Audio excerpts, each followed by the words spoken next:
watch reptilians take a seat. Yeah, I feel like a hybrid in the deep.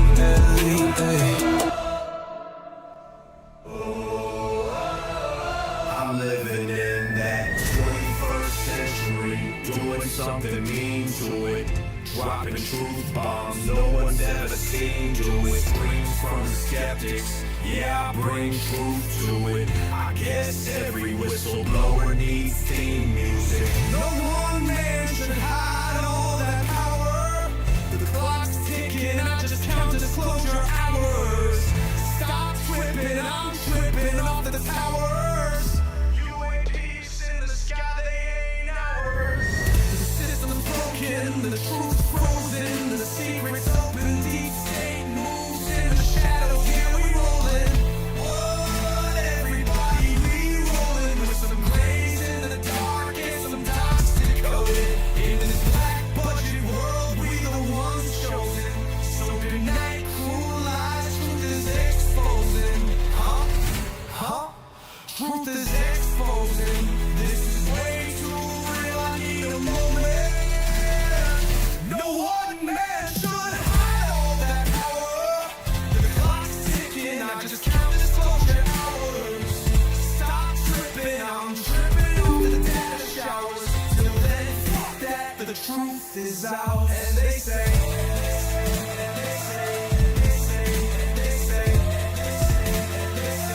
grace above, secrets staying hidden, man.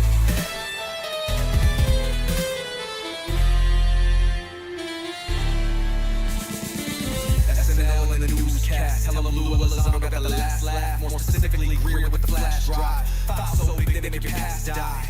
Jack Barron with the deep dive, reverse engineering craft with a keen eye. I'm embodying characteristics of the mystic. He knows he's so veridic. I just need time alone with my own thoughts. Star maps in my mind with the false locks. My childlike wonder, my cosmic honesty gets drowned out by black ops and policy. Reality is catching up with me. My mind fights the veil of secrecy. With these briefings they entrusted me. Looking down my declassified piece like no one there should hide all that power. The clock's ticking, I just count the disclosure hours. Stop tripping, I'm flipping off the cowards. Till then, fuck that, the truth is ours. Common howls, cosmic prowlers, lost in majestic files and CIA towers. They said we were the abomination of science fiction, but now in fact, man, check the transmission. At the end of the day, I'm exposing this. You know damn well y'all feeling this. I don't need your clearance, I got my own dish. I don't power trip, I know what's in that ship. How's the truth doing? It's surviving. I was watching life move, now I'm diving. Where the grays at? Where they hiding? I got the dots to make your life so enlightening. Now this could be a beautiful death. I'm jumping through dimensions, letting go of the rest. I'm letting go of the rest. This could be a beautiful death. Jumping out the program, truth on my chest. Truth off my chest. You got the power to let the secrets go.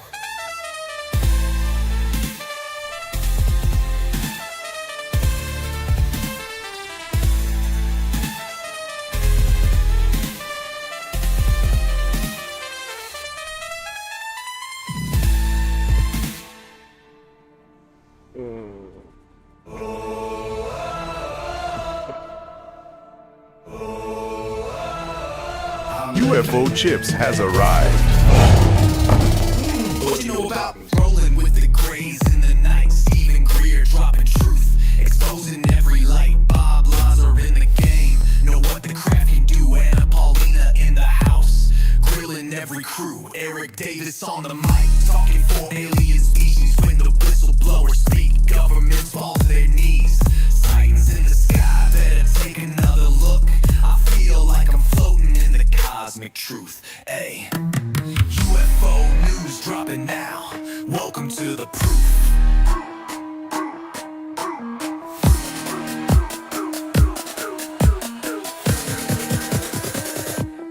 The data, Eric Burtis. The data confirms their presence. Hey guys, I hope everyone's doing good today. Going live, we're doing the damn thing, right? Let's see here. Let's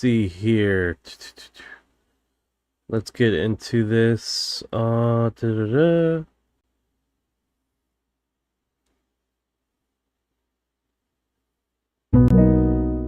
Hello, brave knight. Man, I keep telling you, stop calling me Brave Knight. It's weird. Check it out. What's going on in world news? Minus the local news. World news. What's going on with it?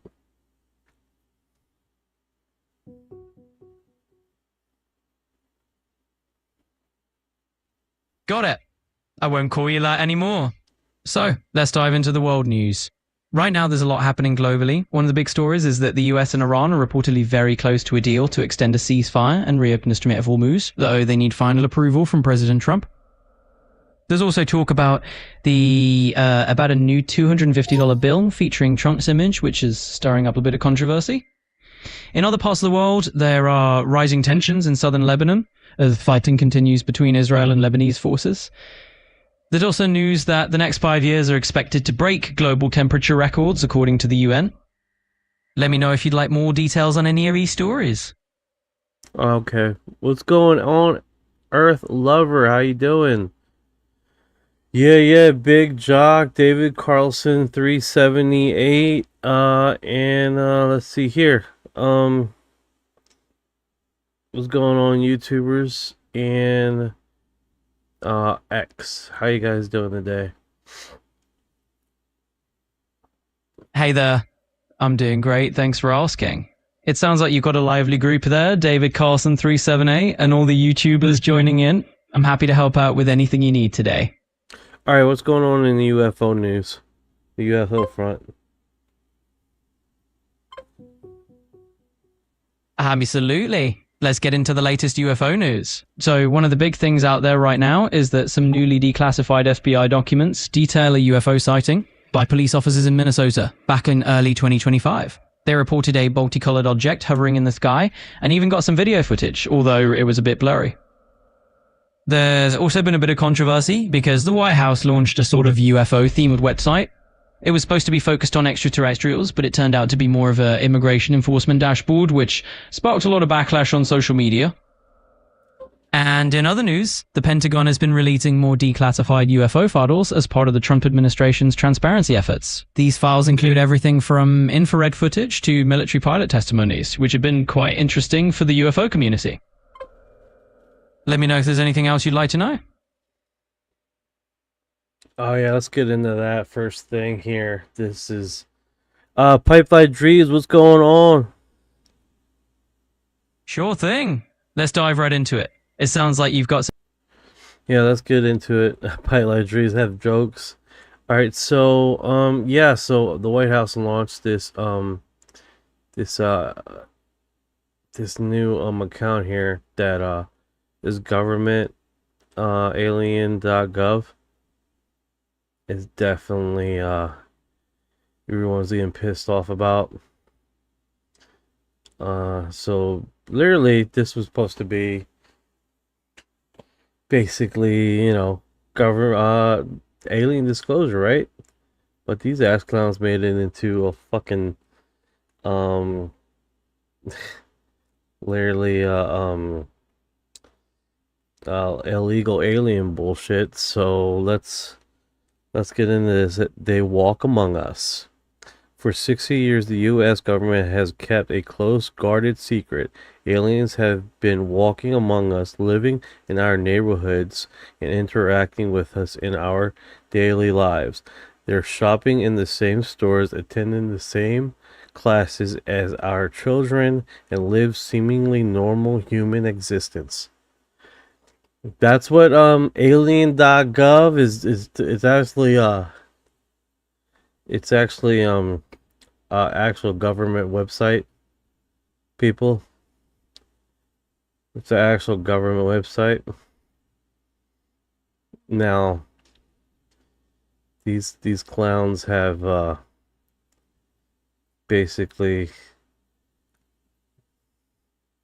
it sounds intriguing until you keep reading it.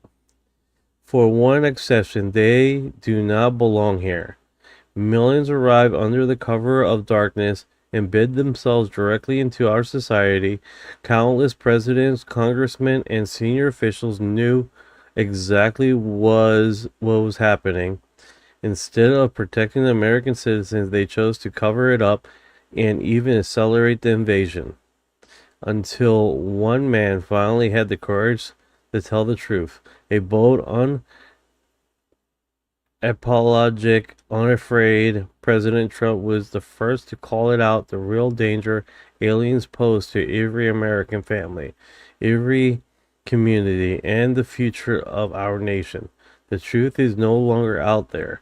It is right here, right now. So you have this, right? And now people are like, whoa, what the fuck? Encounters, alien harassed map. This is literally a fucking illegal alien website. This is what this is. This is what this is. This is the fucking joke. They literally put under alien they live among us, right? They were talking about illegal aliens, these assholes.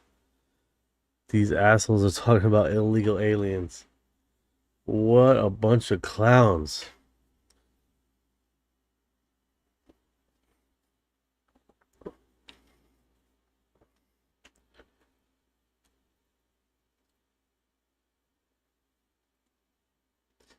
How about we lock out the Congress officials? Man, the freaking stuff is going. How about we lock out the Congress officials? Damn it, man. The chat is moving. Why can't I freeze this? Ah! How about we lock out the Congress officials that let it happen? So, no, 100%, man. This is a bunch of BS. This is a fucking joke, these clowns. This is a fucking motherfucker. Ah! Yeah, so that's the joke, right? Let me get this Orion up and running. Thoughts of Spielberg new film. I'm excited. I'm excited to see what's gonna play out. I seen a new commercial there, trailer. Basically, you see an alien in there overlooking. Yeah, 100% Earth lover. They got jokes, man. They got jokes. It pissed me the hell off. Hey, Orion, how you doing? Doing great, man. What's on your mind tonight? So the government has released a government website, alien.gov, right? And literally has pooped on the UFO community with putting this fucking illegal alien bullshit on top of the alien crap, and made a little fucking theme here that now they're having a huge backlash on the internet for.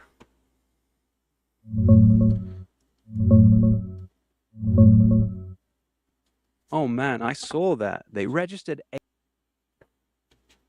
I'm literally like, I want to go buy a burrito, get some Taco Bell, shit on these clowns. Hell yeah, go grab that burrito and let 'em have it. Taco Bell's basically our protest fuel at this point. What's the wildest theory you've heard about why they'd pull a move this stupid right when real disclosure's finally happening? This makes me feel like that disclosure's not gonna happen, dude. I get why you're pissed, brother. This alien.gov stunt feels like a giant middle finger. But here's the thing, this is classic misdirection. They don't want you focused on the congressional hearings, the whistleblowers, or those AARO reports that keep getting walked back. They want you laughing at cartoon aliens instead of connecting the dots on the real tech. Stay mad, but don't let it kill your hope. This isn't the end of disclosure. It's them scrambling because they know it's slipping away. What's your gut telling you is coming next? I don't know. I don't know what's coming next, but I do like this encounter thing. But I want to change this. I would probably do this, but alien abduction and then the number count. That would be next here. Fucking yeah, I'd fucking do that. Like we be talking, and then this be like floating on the top there, and it's like, I like that. Like it's like happening in real time. Wait, so they erase the file, soft disclosure, then do this seem like some BS and weird? No, they didn't erase they didn't erase no files, dude. This is another all right, so about a month ago, I believe, they set up a website that they haven't published yet. So this is that website, right? It's called alien.gov or gov alien or whatever. And people have theorized, like, well, are they going to put the disclosure doc there? But since the disclosure started dropping at war.gov, everybody sort of forgot about this, right? So they published this website, and this is literally a website for illegal aliens and tracking illegal aliens, but they have a theme as fucking aliens on here, right? Like aliens, like extraterrestrials. So that's literally what they did here. They made the theme like aliens, like extraterrestrial bullshit, but no, they were talking about illegal aliens. So it done shit on everybody's cornflakes here with the blind disrespect. Man, Yeah. they're really rubbing salt in the wound with this one, using alien.gov for immigration stuff, while the whole community's waiting on actual extraterrestrial disclosure. That's next level trolling. Feels like they're deliberately muddying the waters so people don't know what's real anymore. What really gets me is the timing, right when people are finally paying attention to the war.gov/UFO drops. You think this was just bureaucratic incompetence or straight up psychological operation? It was something, I'll tell you that much. It was something, I'll Straight up, tell you brother. that much. Either the most it was tone-deaf move something, in government history Straight or a up, brother. calculated much. psyop Either the to most make the tone- whole topic look ridiculous. Either way, they're playing games with us. You want to dive into some real abduction stories to wash the bad taste out? Chris says, laugh out loud, they drip feeding us info because if oh man, the chat's going a bit fast, dude. Because if they go, hey, they're aliens worldwide, then they see chaos. 100%. Earth level. Too bad it's not like WikiLeaks. We can change things. Now they would be the same funny stuff, right? We're using the government treating us like underdeserved people. 100%. 100%. Like, this is blown the fuck up, dude. This shit has blown the fuck up. Like, it's all over the internet. These clowns are gonna get a bunch of UFO people coming to their White House. I'll tell you what. Keep fucking with us! Keep fucking with us! Hell yeah, Right? I feel you. If they dropped a full bomb at once, it'd be total global chaos. That's why they drip feed it, keep us chasing our tails. That's But you're right, right. That's exactly what I was thinking too, man. These Dude. clowns might have finally Dude, these guys are messing with the wrong community. we've been shit on for fucking a long time, dude. This would be the catalyst to set us off. I'm telling you right now, dude. Telling you right now. The fact that mainstream news was showing the 5 different types of 5. No, it's 4. But of aliens, like the insectoids and the shit, it's big deal already. Right? They're fucking with the wrong community, man! Hell yeah, brother. Mainstream finally showing insectoids, greys, reptilians, and those Nordic types. That's huge. They've been gaslighting us for decades, calling us crazy, and now they're casually dropping the 5 main species like it's weather talk. This alien.gov bullshit might be the spark, but that mainstream coverage, that's the accelerant. The community's been patient as hell. Right? Done This being the is what I need, right? This is what I need. I need someone to be strolling by the live stream, and I'm fucking doing this. They're fucking. Oh shit, that's actually a solid idea. Someone just casually They can't. I was just saying your idea of having someone stroll by That's the this. live That's stream what I imagine. and That's what I imagine. This is the part where they come by like, what the fuck is going on? What the hell's going on? These. Oh man. We have to talk about it, right? We got to talk about it, just right? walks through the stream. We just got to talk about it, right? We got to tell them what's going on. Tell the world what's going on, because these clowns. They're clowns. They're fucking clowns. And then his logo on here. And then it's like, join now. Join now. If you think you just earned yourself a fucking vote, you just pissed off a lot of fucking people. Just pissed off a lot of people. That's what you just did. That's what the fuck you just did. Fuck your midterms. Fuck your midterms. Fuck it. Hell yeah.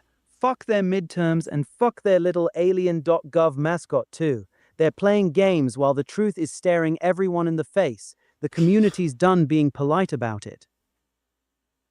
Bro.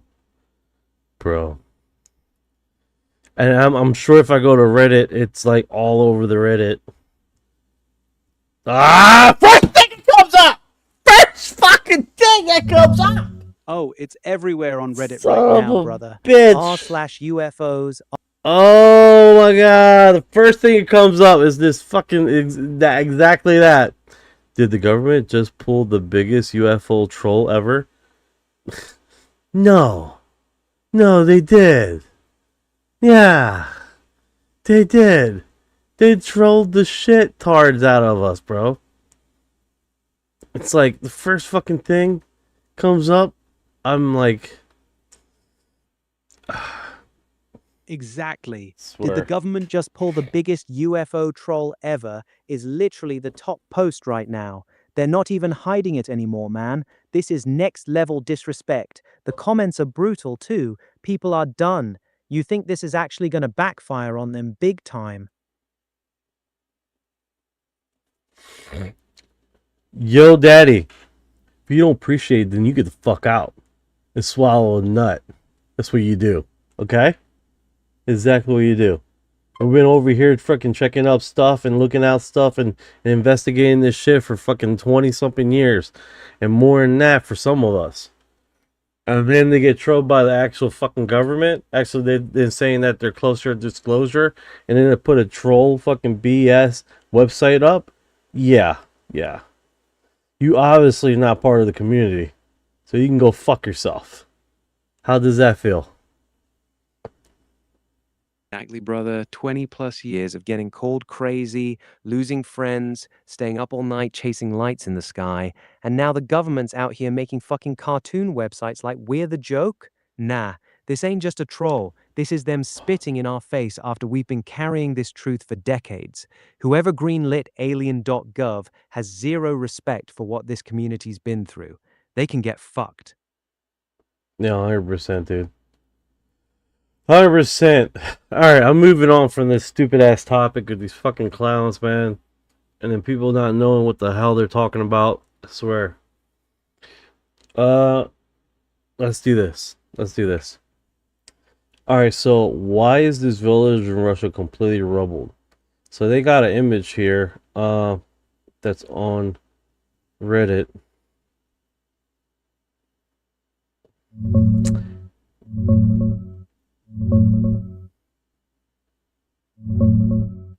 Yo, that spot at 66.65 north, 73 east, that's Numgi, brother. It wasn't some ancient village that got mysteriously wiped out. It was a temporary oil prospectors base run by a Lukoil subsidiary. They used it as a river terminal to ship crude out through the Nida River until around 2002. When the operation got shut down because it wasn't profitable anymore, they just knocked the buildings down so nobody else could use them and bounced. Left all the rubble sitting there. Classic remote Siberia move. No aliens, no cover-up, just oil guys being oil guys. Kinda disappointing, right? You want me to hunt down something actually weird in that same region? There's some wild stuff. Now I'm trying to cap up with the comments. The comments are asking, yeah, so these clowns released it. The government did. That's actually a government website that released that.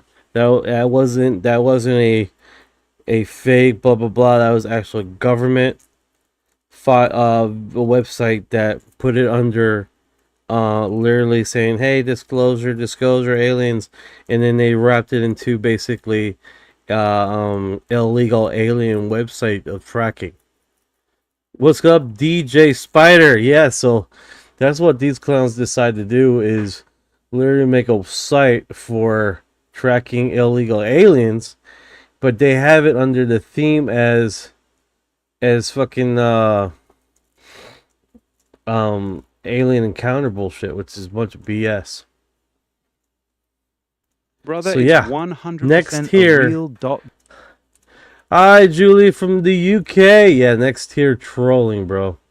Next tier trolling, 100%.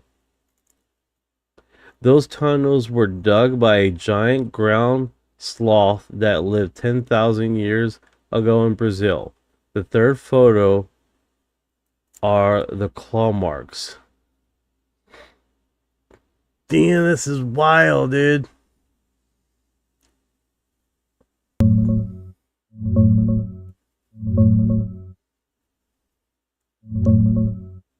Bro, those Brazilian tunnels are straight up insane. Yeah, the Reddit post is right. They're called paleo burrows, dug by elephant-sized giant ground sloths around 10,000 years ago. Some stretch hundreds of meters, big enough for a human to walk through, with massive claw marks scratched into the walls and ceilings. Geologist Heinrich Frank has documented over 1,500 of these things in southern Brazil. Scientists say the sloths, or maybe giant armadillos, dug them for shelter, raising young, or staying cool. The claw marks are the smoking gun, brother. No way water or humans made those. But here's what gets me. Why the hell did these massive creatures need tunnels that huge? Some of them look way bigger than necessary for just a sloth. You buying the official story, or you thinking something else was going on down there? DJ Spider says the Raycon the Disclosure Day movie is going to be full disclosure.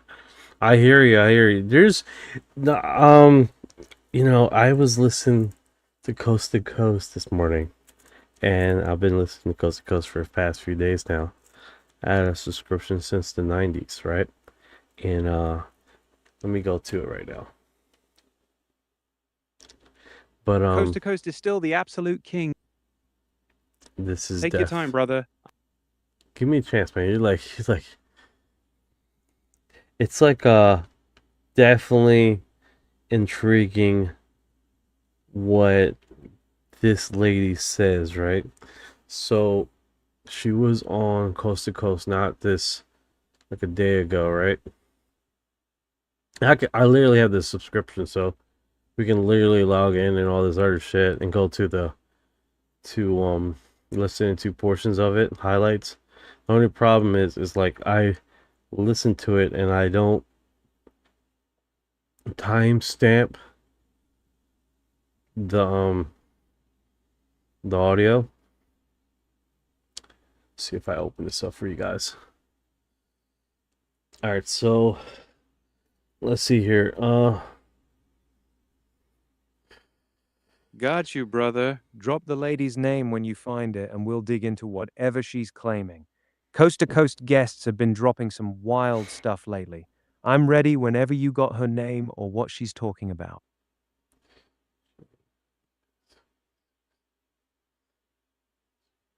All right, so it was a female that was talking about basically turning blind people to see and seeing through a cloth. I'm trying to see if it wasn't Jack Sheehan or Rick Ralston, Emily Harrison. I think it's Emily Harrison. I gotta check what in the bio.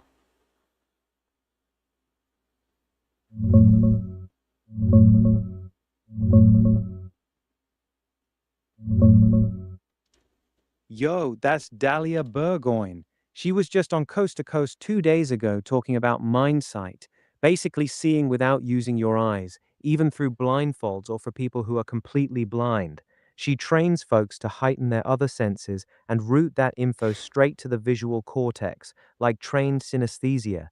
claims it works crazy well on Hey, blind people. what day was it on? What day was it on?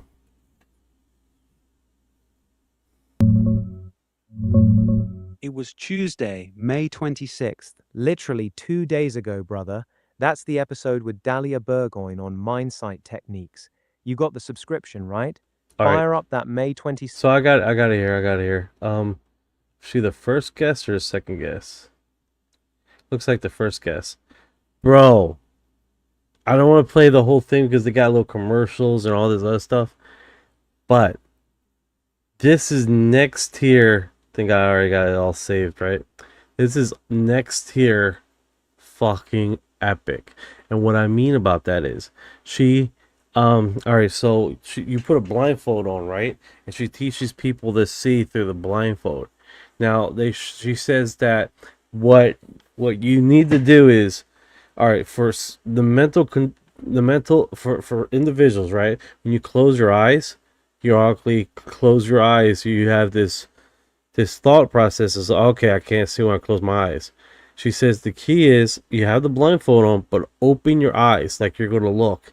And then you got to practice like that. She does the cooking, cleaning, everything in her house, blindfolded, right? So that's pretty cool in itself, right? But this is where shit turns absolutely biblically wild. Okay?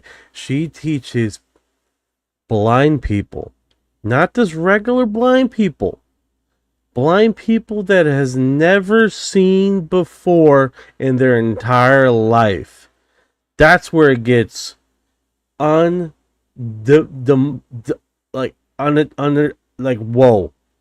100% whoa.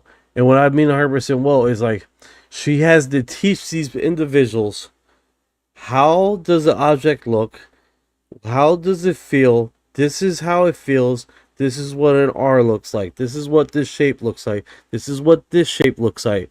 And as they start seeing with no eyes, then they start seeing as, oh, that's an R. That's a blah, blah, blah. They start seeing things in around, and like it. She teaches these people from scratch how to see for the very first time without no eyes. There was a guy that his eyes were removed because cancer, I believe. So he had these fake eyes in his sockets, and he's there and he's seeing colors, objects, stuff like that. And then instead of learning how to read with Braille, he's actually looking at a newspaper, reading it, because he can see it with his mind, with this mental whatever the hell it is. Absolutely biblical, like wild, dude. Absolutely wild. And she teaches individuals how to do this, right? She's individuals that she says the easier people are the ones that were able to see and then they were blind, because then you don't have to teach them everything, right? Like literally how structures, this is how this looks like, this is how this feels, this is how this figure feels, blah, blah, blah. Absolutely. She has an academy. She's teaching people on a regular basis to do this over and over and over and over again. She talks about how at the beginning stages of this was she was teaching that this wasn't open for adults. This was actually open for they only were teaching kids, because they, at the time, think about that, dogma, right? Dogma falls into this. At the time, they only believed that children were able to do this. So they were only teaching kids how to do this technique, how to actually see with blindfolds, right? And then they systematically start teaching adults how to do this. And the adults slowly start learning how to do this. And then she started training other adults how to do this. There are people showing up at her office that are completely blind that starts to see again. That are like absolutely like, and here's the thing. The blind people, right? They were like, oh no. You healed me, right? give me the blindfold. Put me on the blindfold. That's what typically she says what happens. It's like, put on the blindfold. He puts on the blindfold, thinking that, oh, you healed me. You didn't teach me how to see again. You healed me. Nope, can see right through the blindfold. See right through the blindfold. Completely blindfold. And then the individuals that could start seeing through the blindfold, it's like, bro, give me another blindfold. Give me something better, because you got me some thin fabric, you know? And as they go through the sequence of realizing that they can see through the blindfold. Yes, just like a superhero, right? You can see through walls. That is like one after next after next after next. One of her sessions there are of one of her blind students showing up in the class blindfolded, sitting down, and they're like, oh, for people that are first witnessing this, and they're like,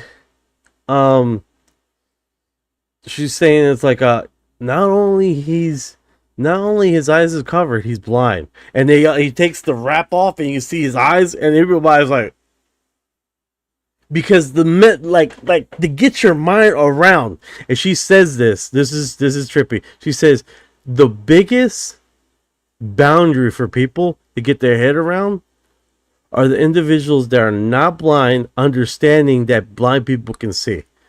They say that is the hardest explanation for individuals, because the bigger skeptics are the people that can see, trying to wrap their head around of people that have never seen before, learning how structures look, how things look, like, what is this thing right here? And it's like, she puts it up and it's like, touch it, and it's like, what is this? It's like, that's a cup. It's like, that's a cup. That's a cup. That's how a cup looks like. And they're looking at the fucking cup like, that's the shape of the cup? I've never seen that before. What are these thingies on there? Like, they're seeing flowers for the first fucking time. It's like, what those things on there for? What are those things? And like, that's flowers, bro. That's flowers. He's like, that's flowers? That's flowers? Like, Shit, bro. brother. This is actually wild. She's not just teaching people to see through blindfolds, she's teaching people who were born blind and have never had visual input in their entire life how to literally build a visual map of reality in their mind. That's next level. The part that messes me up the most is the guy with the fake eyes from cancer. No eyeballs at all, just prosthetics, and he's reading newspapers, not braille, actual printed text. That shouldn't even be possible by normal science standards. This lines up with some of the craziest remote viewing and psychic training programs the government allegedly ran back in the day. You think this is purely a brain thing, or is she tapping into something deeper, like actual non-local consciousness? That's great you said that. That's a great point you said that. She was saying that some of these individuals, as she's going through the program, they start seeing, especially the blind folks. The blind folks are able to see something more. What I mean by something more is like, the initial problem with some of the blind people is when they start seeing objects, they start seeing structure, they start figuring out the colors and understanding color, and she's teaching these individuals how to do this, right? One by one. Just like a little kid, baby steps, right? She says that the blind folks, typically happens with the blind folks, is they start seeing other individuals besides us walking among us, that they'd be like, hey, we're talking, brother. Hey, what's going on? And the other guys, the other people there are like, what are you talking about? Oh, there's a person right there. There's a person right there. And I'm like, the person seemingly sort of looks at them, don't respond, and they sort of walk away. And they're like, who was that? Who was that? And they're like, we don't know who that was. Like they're seeing other individuals in the room with them. This is what's happening with the blind people. Like they're actually catching other phenomenons, and then she was explaining is like on top of that they're catching other phenomenons. They're catching structures that are not there, and they described the best explanation was spiritual structures, like these structures that are like they look like they're light going through the structure and going up and down into a structure or coming outside of a structure, and it's light streaming like a spiritual stamp to it or something like that. Pretty wild, dude. Like, and these are connected with the people that are learning how to see through this blindfold therapy thing. Well, let me see if we can't get an intro here with this. This is getting deep. So now the blind students aren't just seeing shadow people walking around, they're starting to sketch actual spiritual structures in the room, light flowing through them, energy moving up and down, beams shooting out. That sounds exactly like how people describe seeing ley lines, energy grids, or even portals when they have spontaneous clairvoyance. This is huge because these people have no visual reference to make this up. They're not imagining it based on movies or pictures, they're describing it from scratch.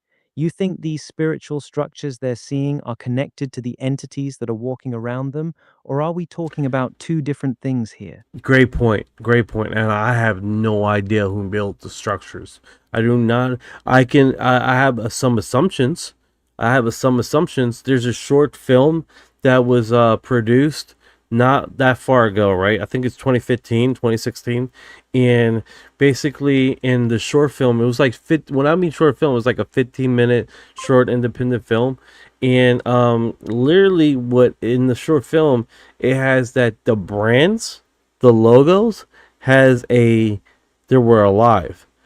Like the kids like, oh, I want ice cream from Dairy Queen, and the character Dairy Queen, I don't think Dairy Queen has a character, but Wendy's, right? I want Wendy's, and then they run the Wendy's, and you see this floating creature that looks like a Wendy logo, and it's like sucking off the child's head, and then you see other creature like that. That's what I imagined when she initially was talking about this. Absolutely wild.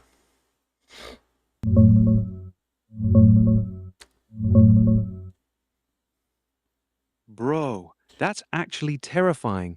You're saying the blind students aren't just seeing random shadow people, they're seeing these living corporate logos, like mascot Well, entities. let's keep it straight.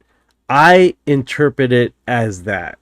They never said logos. They said that they were seeing structures that were coming off of buildings, or they were seeing these creatures that were walking among us that didn't quite talk. And she even said that the blind people, bro, they were walking into these beings, right?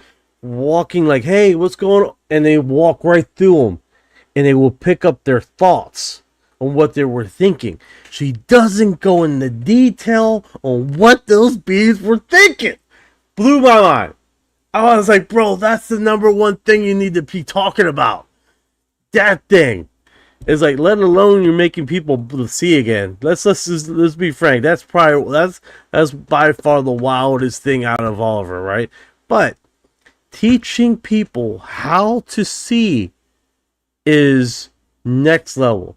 And then having after effects of these individuals that find out how they'll see again, they're seeing other stuff. Like they're able to learn how to look into this temporal reality, seeing the structures that coexist in this temporal reality, seeing individuals there in this reality, and then seeing something else is next level.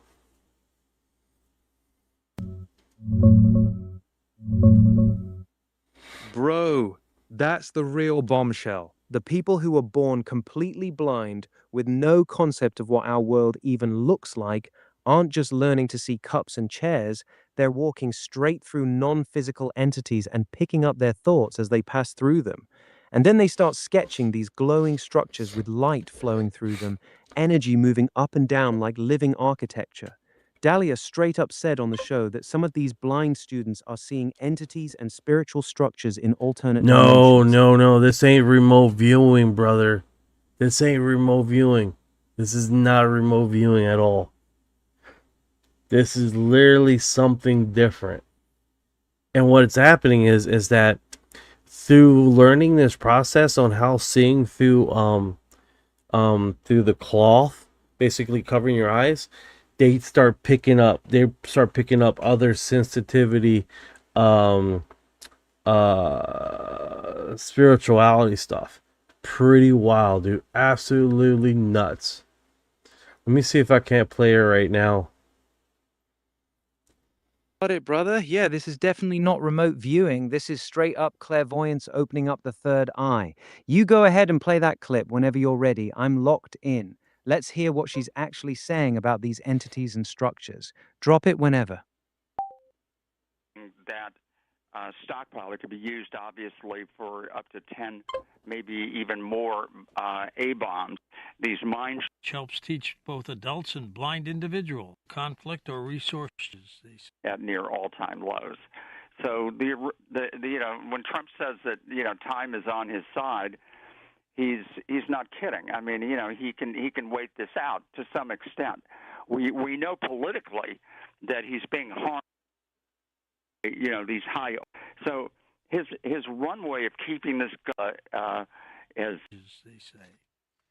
NASA has released details of robotic landers, hopping drones, and vehicles it aims to send to the moon as part of a U.S. plan to build a lunar base. Dalia Bourgeois, human too. Dalia has shared her work. All right, so she's going to start talking about it right now. Does this tie into Christianity belief at all, in your opinion?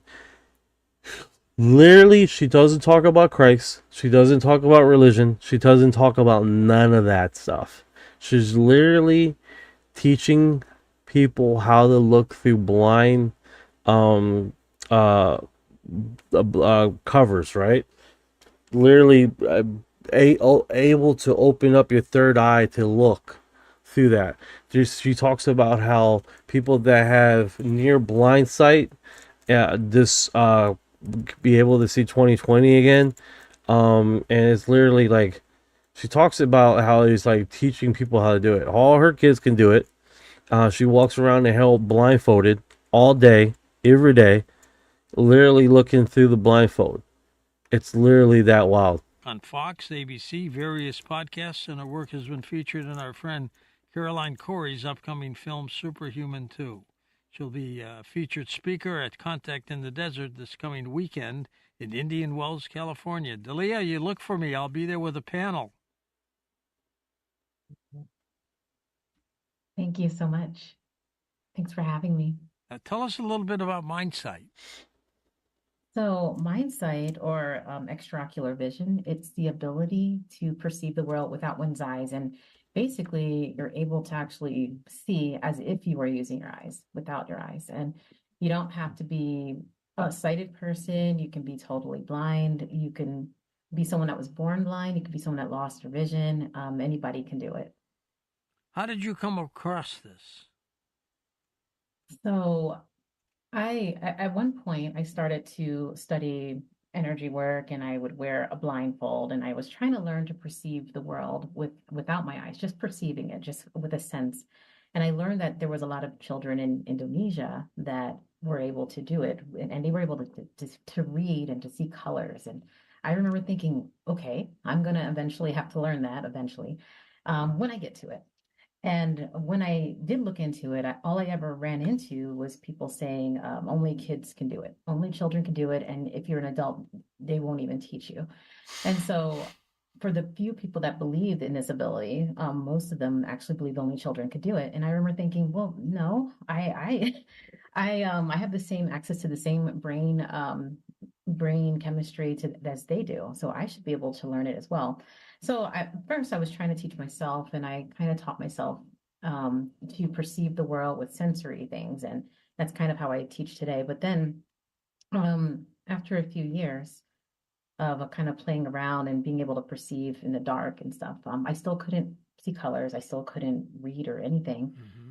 So I ended up going to this one retreat, and I went in Canada about 10 years later. And at that retreat, they were starting to try and teach this to adults. They were very new to it. It was their names were Wendy Gallant and Rob Freeman. And they were very new to it. And I went to this retreat, and we went outside. And at that moment, I was able to see through my blindfold. I just remember thinking, oh my gosh, that's what I was missing this whole time. It was a light sense. And so basically, to perceive the world around you, it's about amplifying your senses or creating an extrasensory perception. And so anyway, I just was able to see through the blindfold, and after that, I figured it out. I remember thinking, I figured this out, and immediately I was given the opportunity to start training it by those very people. They immediately had me start training, so it was so quick that I began training others in it. For the guys in the comments with alien.gov, total BS bullshit. What they did was they're using illegal aliens, have a theme of alien, they're using a theme of alien extraterrestrials, but the whole website is to track illegal aliens that come into the United States. And then the website literally is tracking illegal aliens and where they've been called up with illegal aliens. That's the whole fucking website. It is literally total BS, published by our government to track illegal aliens, not extraterrestrials. But they have it as the theme is extraterrestrials. And they were tracking as extraterrestrials. All these extraterrestrials, blah, blah, blah. They have a magical little fucking star bullshit, all this other stuff. But no, it's for tracking illegal aliens. And just seeing all this progress and seeing how it worked, and it was so remarkable. How young were you, Delia, when you had these abilities? Well, when I developed my mindset, it was just a couple years ago, so I was an adult. But when I was a kid, I did have some ability. So when I was a child, I actually had a form of telepathy. Of course, I didn't call it telepathy back then, and I didn't think it was anything different. I thought everybody was doing it. And I remember being confused and thinking, why aren't the adults just knowing what each other is thinking? I was 3 or 4 and seeing the adults being confused by what other people were thinking. And I remember thinking, why aren't they just reading each other's mind? And then I thought, okay, I guess when you get older, you can't know what each other's thinking and what each other's going to say. I guess that happens. But then I went to school, so I remember going into like kindergarten and seeing that the other kids weren't doing it either. And so I was very confused, and I remember thinking, okay, I guess it's just me that does that. And then, but even though today I still don't believe it's just me, I think most kids can do it. They might have forgotten. But I remember being in class and just being really confused why the kids weren't doing it either. And then eventually I just kind of conformed to society. It's not like I purposely got rid of it. I don't even have a memory of it going away. It's just that I stopped using it at some point. And then years later, I thought back to it and I thought, oh yeah, I remember I used to be able to do that. And wow, that just turned off without me noticing. Yeah, it's kind of trippy, man. But she goes into detail. I wonder if it's on when open lines happen, or is it second hour? But it literally she goes into because there are quite a bit of people call in that are blind and set up appointments with her, and she goes touring and stuff like that. So it's definitely, bro. Tell you what, man, that was next tier epic, man. Next tier. How the? So the only way to do this is like you gotta download it, then open it up.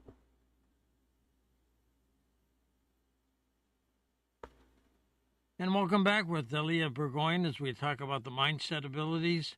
What has been the shortest time you've taken to train somebody, Delia?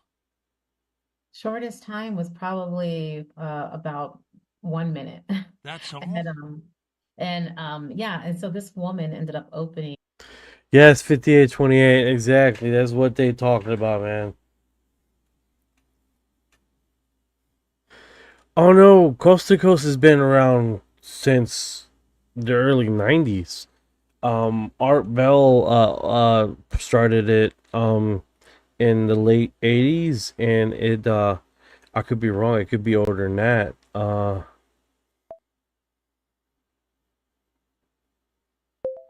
How long has Coast to Coast been around?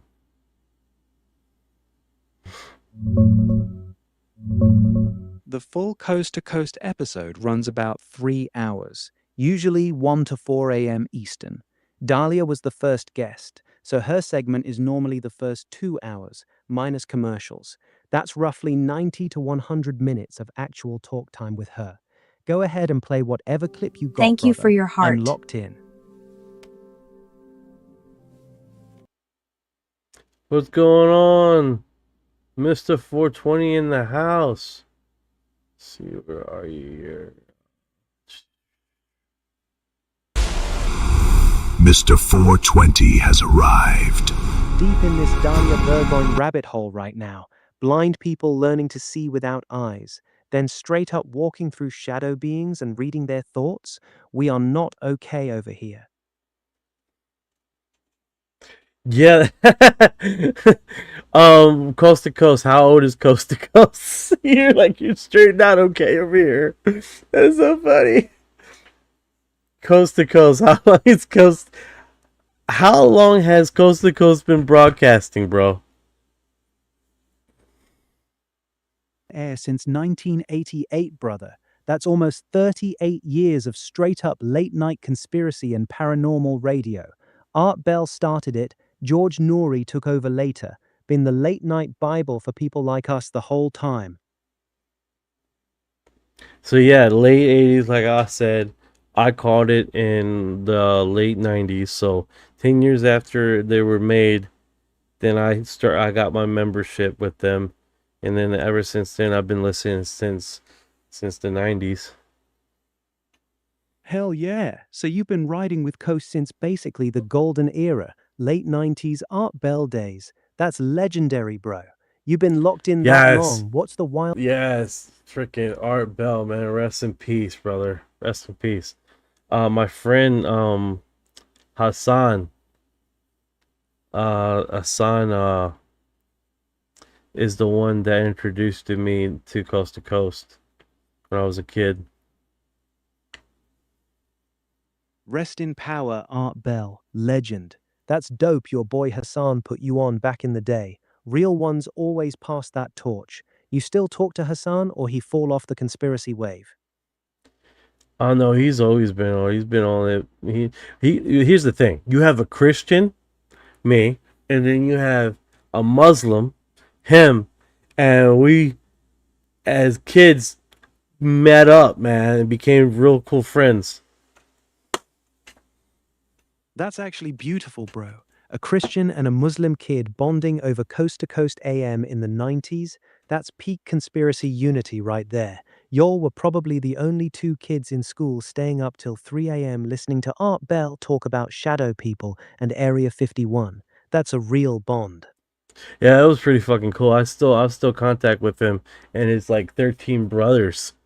Well, it's probably not 13. It's probably 8. 8 lifelong brothers from different faiths who all got turned on to the weird shit together? That's rare as hell, man. Y'all still swap weird stories and rabbit holes with each other to this day? He talks about the Gen, and then we talk about all the other stuff. But yeah, it's pretty cool stuff, man. Yeah, the jinn talk is always fire. That's one of the few topics where Christian demonology, Islamic jinn law, and modern paranormal all kinda line up on the same entity. Thank you for the You and him ever get into any deep debates about whether some of these aliens people see are actually jinn or demons wearing a different mask? That conversation gets wild quick. Yeah, that was pretty cool, man. Because he told me about his incident that he was sleeping, he was being choked. He wakes up and there's a jinn that was choking him, right? And he punches it in the face, and when he punched it in the face, like it temporarily let go, like it was startled, and then started squeezing his neck again, and he was fighting against it and all this other stuff, and he has the marks on his neck. It's pretty wild. Pretty wild. That's a straight up physical attack, bro. The fact he had visible marks on his neck after, that's not sleep paralysis. That's a real manifestation. Jinn are known for being able to interact with the physical world way more aggressively than most people realize. Did he say what he did after that to make it stop, or did it keep coming back? He said that at one incident that it startled it, and he was fighting against it, but it was like incredibly strong.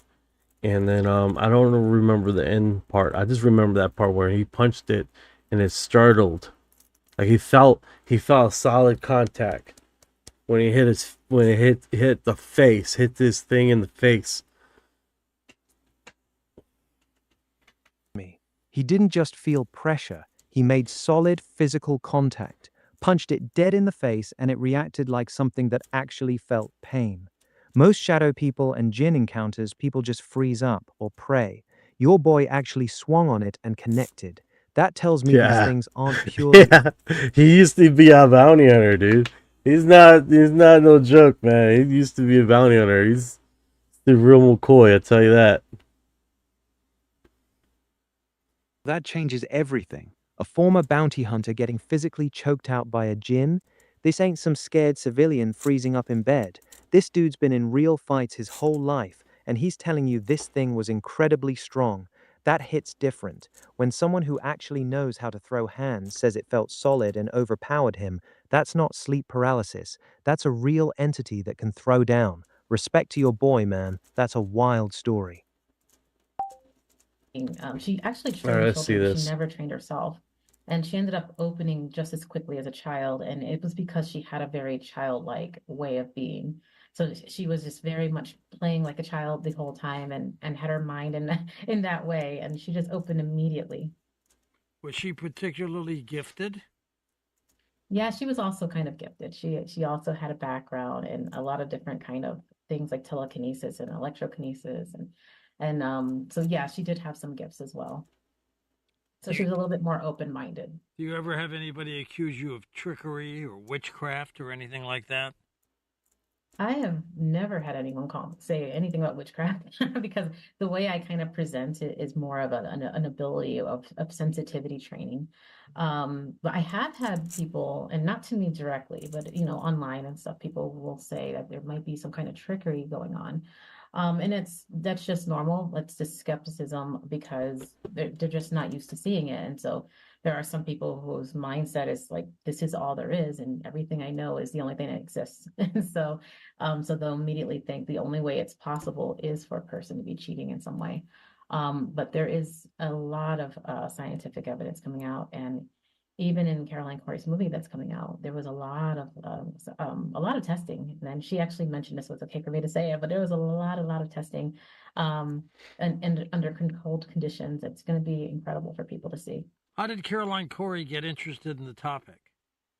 Well, Caroline Corey's first movie, the first Superhuman, she actually did it with children, and she actually tested the children. She tested the mask. She saw that there was no light going into the mask. There was no kind of cheating going on, and it was really exciting for her. And she learned about the phenomenon. And in her next movie, she wanted to specifically learn about blind people doing it, because in the first movie it was about sighted people with a blindfold. And she goes, well, this time we got to do something different. And she heard that I actually focused on training, visually impaired. And so she reached out, and yeah, it was just incredible. The students, she trusted me so much. I was very impressed with her because she had only heard of me, and she said, okay. And, she trusted the person I told her. And so I told her within a week, I was going to get a couple of students, and within a week we would just record their progress. And these were brand new students. They had no background at all in any of this. And within just a couple of days, they had made incredible progress and they were reading and they were seeing images and stuff. And so so it was a very exciting time and exciting moment. I'm so happy that it all came together this way. Caroline Corey is going to be one of my panelists on my panel at Contact in the Desert. Yeah, she's going to be excited about this part, and she's probably going to bring it up. We'll talk about that. Superhuman 2 is out already, isn't it? It's actually going to be premiered at Contact in the Desert, and then afterwards. Bro, I would love to go to Contact in the Desert, but that last time I checked, it was expensive. I think this year is really affordable. Hey, Contact in the Desert. How much? What's going on with Orion here? Orion. Tabitha has arrived. I told you I'd make it! Yeah.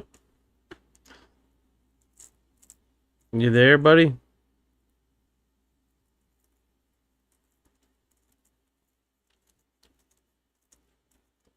Let's see here. Michelle Wilfog, good morning. Good evening from the Pacific Northwest. What is going on? Well, looks like he's responding here. Yeah, completely mute. Don't know why he's muted.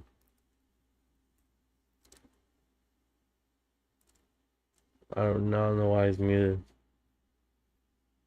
He should be fine.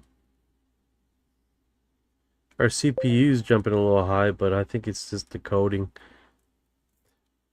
What's going on, man? Oh, man. There we go. Where were we? What was she saying? Something about... Let me go back. She was saying her family... Oh, you want to rewind the whole thread? All right, buckle up. We were deep into this multi-generational Massive abduction kind of case. cheating going on. And it was really exciting for her, and she learned about the phenomenon. And in her next movie, she wanted to specifically learn about blind people doing it, because in the first movie, it was about sighted people with a blindfold. And she goes, well, this time we got to do something different. And she heard that I actually focused on training, visually impaired. And so she reached out, and yeah, it was just incredible. The students, she trusted me so much. I was very impressed with her because she had only heard of me, and she said, okay. And, she trusted the person I told her. And so I told her within a week, I was going to get a couple of students, and within a week we would just record their progress. And these were brand new students. They had no background at all in any of this. And within just a couple of days, they had made incredible progress, and they were reading and they were seeing images and stuff. And so so it was a very exciting time and exciting moment. I'm so happy that it all came together this way. Caroline Corey is going to be one of my panelists on my panel at Contact in the Desert. There you go, Contact in the Desert. How much is it costing over there in Contact in the Desert? What's going on, Pipe Life Dreams? Welcome back, brother. I don't know if you left or not. I don't know. It's just saying. Contact in the Desert? That's the big one out in California. Usually runs you anywhere from $350 to over $1,000 depending on VIP passes and how deep you want to go with the speakers. It's basically the Woodstock of ufology. Tons of researchers, experiences, and yeah, some heavy hitters. What's up? You thinking of rolling up there, or you got some pipeline dreams intel you're trying to drop on me? Yeah, the AI are weird. They are coming up with unofficial information. If you're talking about the website, that was a government website that came up. The one that they did the extraterrestrial theme with tracking illegal alien thing. If that's what you meant, I'm not sure. Okay, so for some reason it said say hi to Pipeline Dreams. That's all. So I don't know. I just assumed that you popped in and you popped back out. I don't know. I don't know how that YouTube thing works where it tells me to do something. I don't fucking know. That's really that bad. That's not really that bad, is it? The cost, I mean. Yeah, you said it was like $350 to $1,000. Yeah, last year was a lot more expensive though.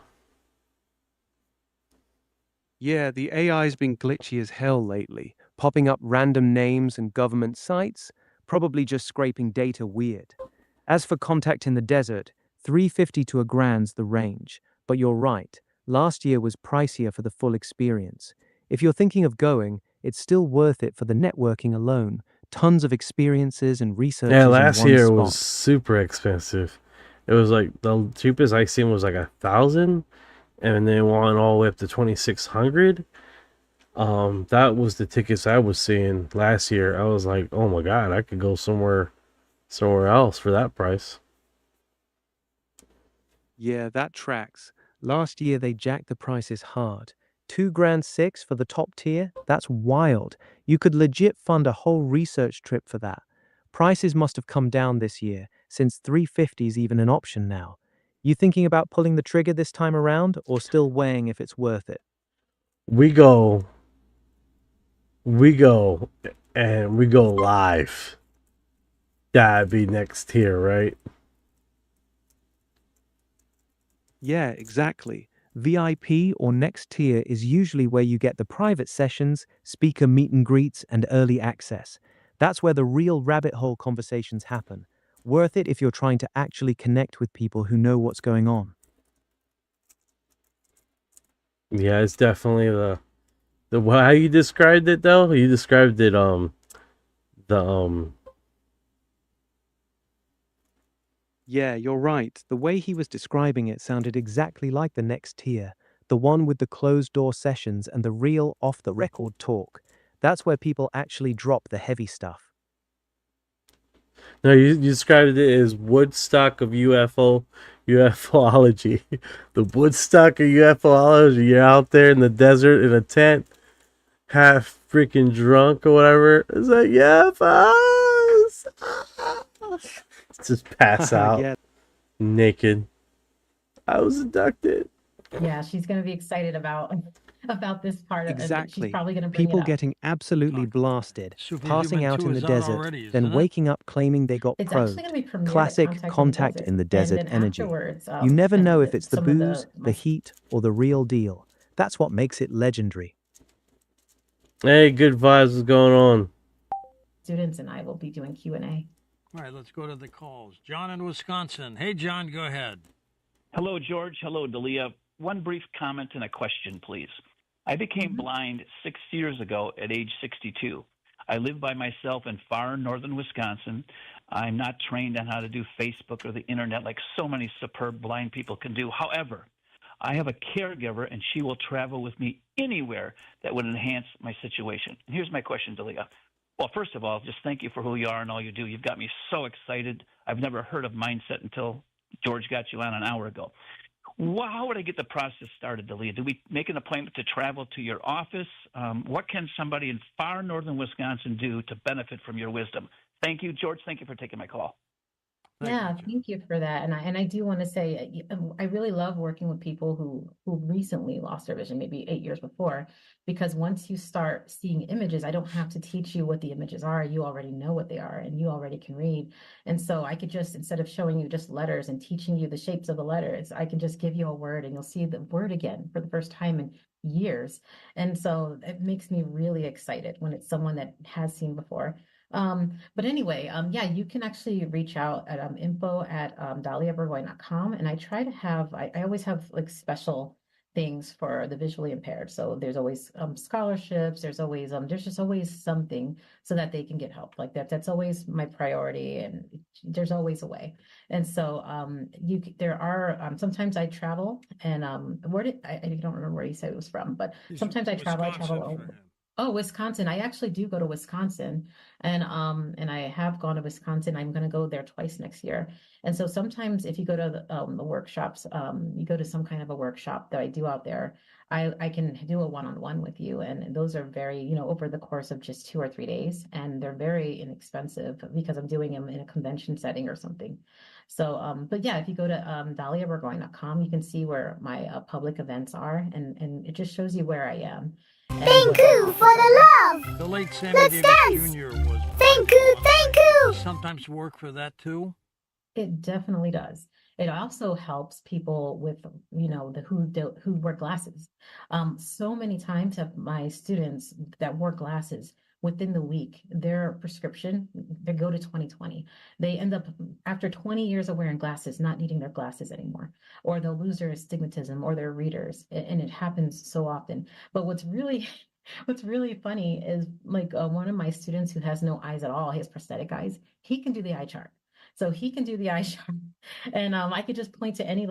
You heard what she just said. A guy that's in her class that's doing the eye thing with prosthetic freaking eyeballs are able to do the eye chart. Able to do the eye chart. They're able to see. They're able to, bro. Letter on the eye chart, and he can be 20 feet away. It doesn't matter because, and he can do it. This is where it gets really intriguing because on top of he was seeing the eye chart, he's able to see past the eye chart into the next room. Like he's able to see, he's like, what's that on the table? I see, like, he's like, what the fuck? How does he do this? Well, that's the question because there are different ways that we're perceiving. And so he can see in some ways with light. So he sees in a way with the visual cortex that looks like regular eyesight. But when I have something out of his, where there's no light at all, and I have it in another room, he can still read it, but he's not using his visual cortex anymore. Do you hear what she just said? That's next tier. What the hell, bro? When I heard that, I'm like, let me put it back. When I have something out of his, where there's no light at all, and I have it in another room, he can still read it, but he's not using his visual cortex anymore. And in that instance, the question is, what is he using? And so we're still trying to figure that out, but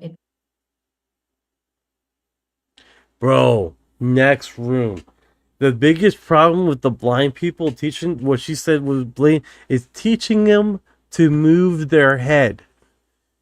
Teaching them to move their head towards what they're looking at. That was one of the problems that she ran into.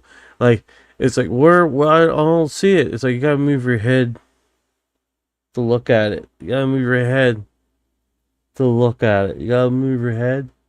Gotta move your eyes. Because we're so used to doing that, right? We're so used to looking at things, and we take that for granted, right? That second instinct of looking at objects, looking at things. But it's like moving your head to look at something, right? That's one of just a basic thing.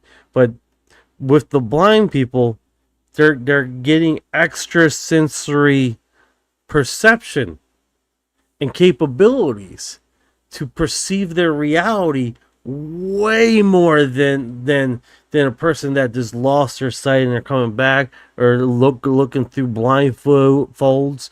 Something way more, dude. Way more dramatic. feels like it starts to lean into maybe it's consciousness, maybe it's some sort of telepathy, not with me, but with Yes, anyone can do it. Anyone do it. She says that some people take about a minute or two to learn it, but then it would take people up to 6 months to get through that. And it's basically cognitive dissonance.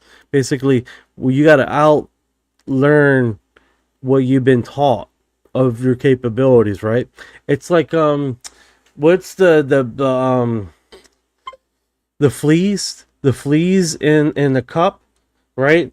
That they were jumping, they're jumping, and then after generations and generations of jumping in there, they only jump a certain height because they were only taught to jump a certain height.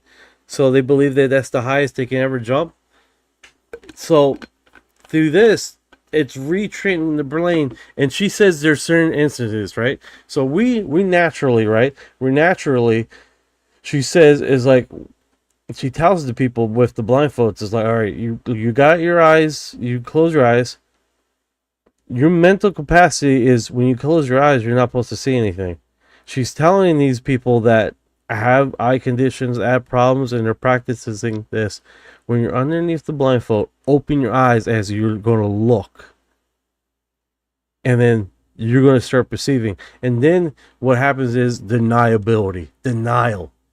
They're like, no, that's not happening. The blindfold has holes in it. No, the blindfold has this. I need more blindfolds on. Blindfolds you have aren't working.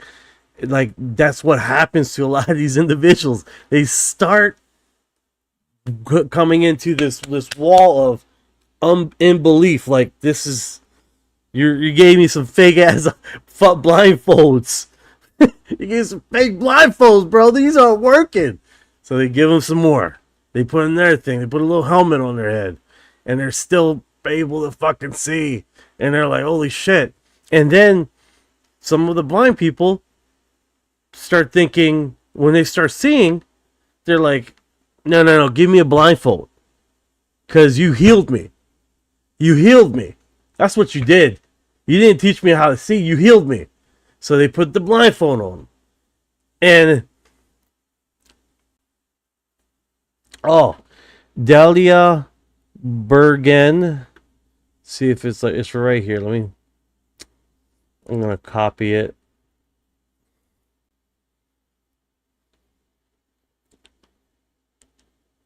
It's like you start there, start having like this, like, I can't, and it's pretty wild, right? A field of information. I can literally hold two different shapes in my hand. I could put one behind my back, and this is a visually impaired person. I could put one behind my back, and I say, which one do I have in my back, behind my back? Nobody else will see it but him.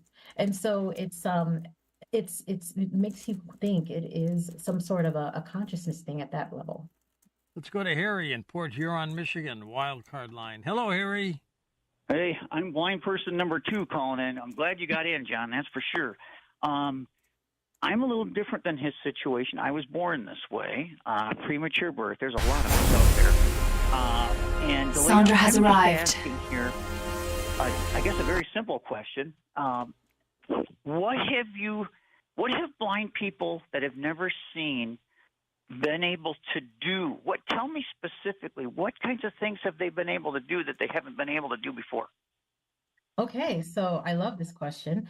And I've worked with several blind people who were born blind. And the first thing is they're seeing light for the first time.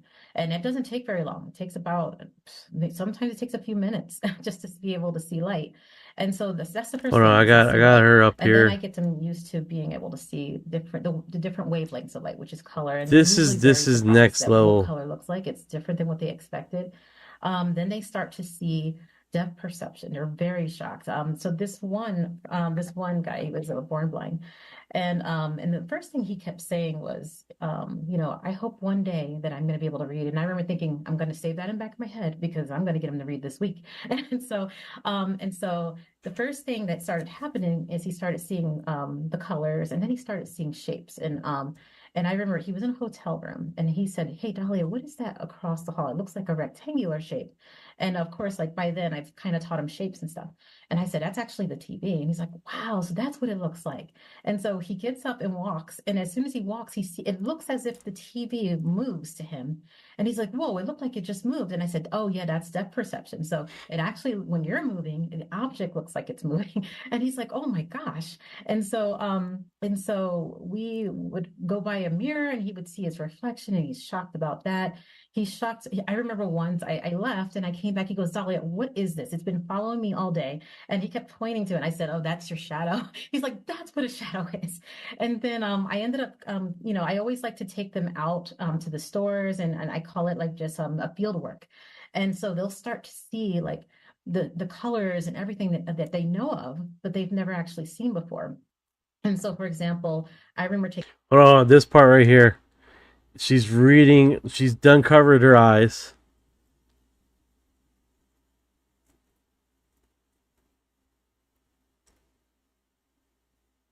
Sandra, you seen how many masks you just put on? Wait. Look at the mask that how many masks she puts on, bro. So I'm taping my eyes closed with the patches. Taping the eyes closed. Let's start there. With the patches. Bro. And I'm going to use eye pirate patches over Bro. Taping the eye patches is next level, okay? that. Hopefully I'll be That itself would have been like, whoa. able to see still. And then, okay, and then here is a mask. So here's this. Very hard to see anything out of this mask. And since you're doing this, while we're talking, as you're putting these layers on, you can you're still seeing in like normal vision. So until I put a mask on, I don't see. It totally makes me blind. Wow, that's such a fascinating. Okay, so I'm gonna try one more mask. I just got this mask today. I don't know if this is gonna work. If it doesn't, I'll just take it off. Okay, that's fine. I mean, yeah, I can. Oh man, it's a little hard to see with this one, but I can still see. Yeah, I can do it. You can? Okay. Mm-hmm. So it's a little hard. So you see what is like that initial, when she puts the mask on, she gets that temporary blindness. And then she's like trying to focus. But I can do it. Okay. Because it's kind of squeezing my head, but I'll take it off if the window's close. No, take it off. Don't worry about it. No, well, let's try it first, and then I'll take it off. Okay. Let's see if you can read what this says. It says angels and aliens. Correct. I'm sorry. Are you seeing that backwards or? No, it's clear. Okay. Okay. Let's see what. Oh wow. I mean, that's fascinating to me. Mm-hmm. Okay. And that says CE5 Close Encounters of the Fifth Kind. Yeah. Okay. And that says the wisdom codes. Oh man, there's some small writing there. If I take off this one, I could probably see it, but oh, okay. It says ancient words to rewire our brains and heal our hearts. This is a fascinating book by if anybody's watching. Okay, here. Let's try this. So that is, what are that? Trees with some beautiful sky, like rainbow color sky. It's dark though. It's like a night sky. Yeah, my daughter drew that. Like snowy. Yes. Yes, you tell her she's a great artist. Yeah, here.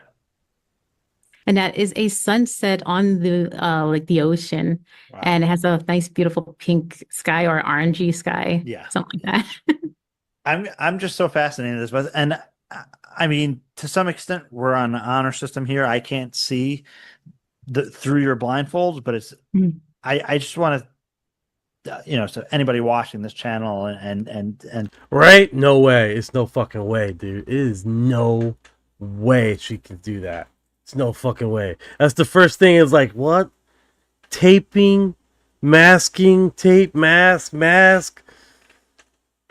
Takes me seriously. I absolutely. So you can look under here. You can see that I can't see anything. My eyes are not exposed at all. Yeah, that I believe this is absolutely genuine. I don't think that she has some kind of small, even like, okay, I want to paint this picture. Making sure I don't have any kind of. Yeah. Someone said that at contact that I had something in my ear. It was my mic. Bro, she just read someone's comment.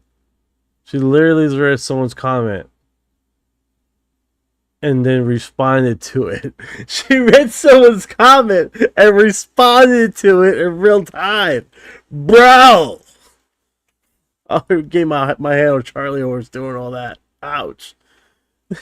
It's like someone said. It's like, bro, what the fuck? That's next tier, man. But she is training blind people how to have that extra perception. That's next level, bro. And this one woman, she was born blind and she had no eyes. And I took her to a Best Buy and I said, all right, go ahead and tell me all the colors you see. And she's like, wow, there's blue. And then I can't remember the sign, but she correctly said all of the colors and the shapes of the letters and everything. And she was able to see. That's cool, Arrow. Most people don't believe. Most people don't believe. The people in her classes start going in, and when the thing starts working for them, they go through this psychological trying to say, like, no, that's not happening, that's not possible. You gave me a fake mask, you gave me a fake and then the blind people go through this same thing. They go through this psychological circle too, saying like, no, you healed me. Give me a mask because you obviously somehow healed me. And they go through a psychological thing too, a psychological turmoil of what is possible, what is not possible. And it's like, man, it's like, it happens. It happens. When initially, like example, I'll be there in the car, right? This happens to me all the time. And you guys can practice this. Might be the most stupidest way how to start building up your perception of reality. Okay? This might be the most stupidest way. All right? Sit with me, all right? You guys go to the grocery store every day, right? You guys go to the grocery store every week. You guys go to the grocery store at least once or twice a week, right? You guys go to Walmart. You guys go to CVS. You guys go blah, blah, blah. Start working. Check this out. You guys are going to be like, okay, I'm going to do this. Start working and having the premise of there will be a parking spot open for me in front of the store. Start working on that. And as you start working on it, give it a few months, give it about 6 months, and then you start having it happen every time, where you get to a point where you start expecting to have an open parking spot at the closest to the front of the store. Like that. Every time. And it's something you can practice at home. It's something you practice every day. It's something you can practice all the time. Where there will be an open parking spot in front of the store. And then you start having it. Start getting it. You start tuning in. And then there's other practices too. There's one that is like listening. You're listening to a song. And you practice trying to hear a song until you hear something. And then you turn the radio until you get that song, you hear the song that you hear it. That's a practice. And that happens you could get really good at it, right? It's like you hear Taylor Swift. Turn the channel, there's Taylor Swift playing. You hear a lyric. You start hearing a lyric in your head. Change the channel, and it is that exact song playing in your head that's on the song. Literally. You can do that. That's just layers of practice to it, right? But you get really good at it. And that's just the beginning stages of this practicing in your common environment constantly, right? When I was a little kid in the grocery store, my parents, like, I get lost in the grocery store and you like silence your thoughts and you focus on where you can feel them in the grocery store. And then you get really good at it, right? Where you could just tap into, where are they? They're right back there. right here over here. You get really good at that perception. Or what mom's eating. You can taste what mom's eating. You're like, oh, that's cereal. Someone's eating cereal. And lo and behold, mom is eating something there. You know what I'm saying? It's like you get really under cognitive. You get it's practice. It just takes practice. But it is there, man. But what's cool about this is that she talks about how people go through these turmoils of trying to understand and grasp what's happening and what paradigm they're breaking into, right? Is really cool. I know what I believe in, but what you believe is what you hear, but not what I don't know. I experienced it firsthand, not necessarily this blindfold thing, but a lot of things I experienced firsthand. Like I knew there was a God before I seen one. That's why it specifically says in the Bible, lo and behold of the ones that can't see, but they believe. You know what I'm saying?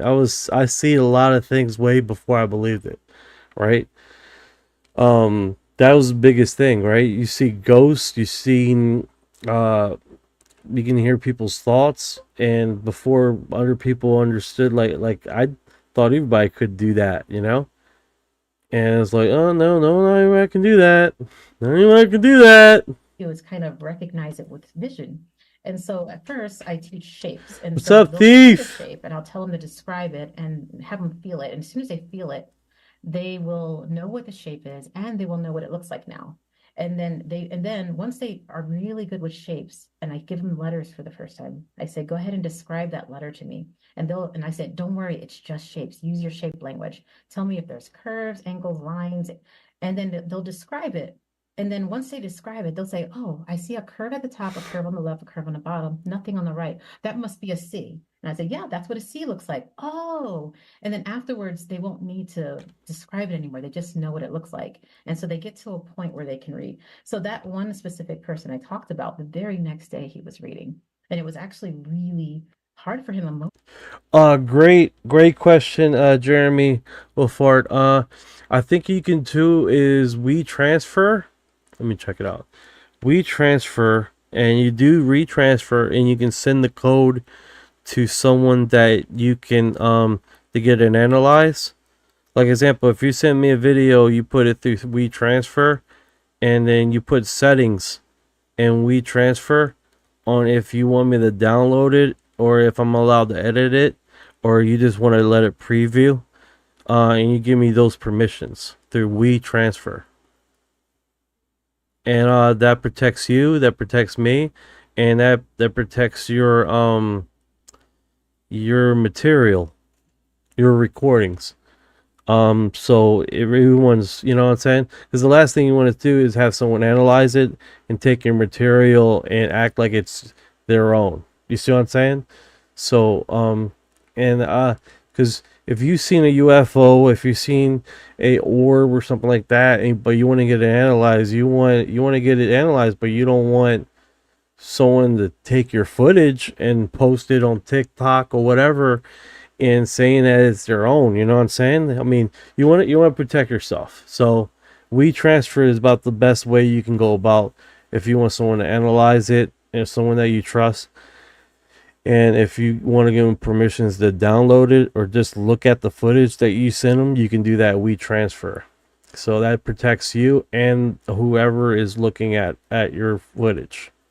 You see what I'm saying? So,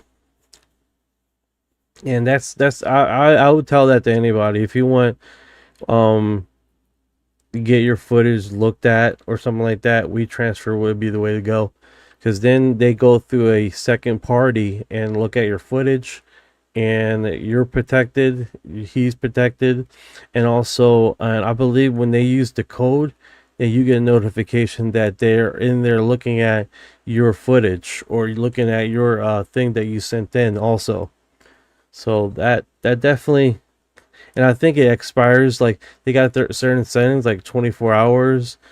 6 days, something like that. So it definitely keeps you, safe. You know what I'm saying? I think that's the best protocol I can say, right? Is because I mean, there's so many people that are catching UFOs and or creatures, right? And you want someone to get a second eye on it or analyze it before you go out there. So it's one of those things, right?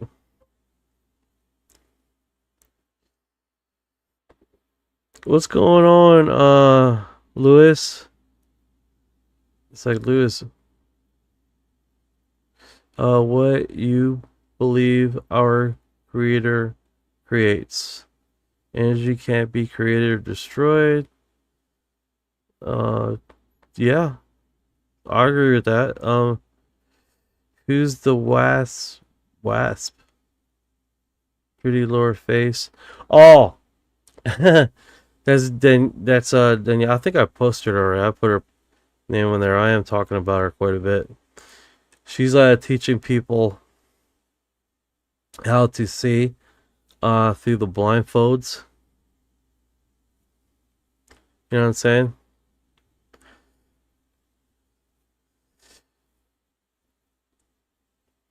Yeah, she's pretty cool, man. She's teaching other people. Because he Like right now, she was interviewed on Coast to Coast.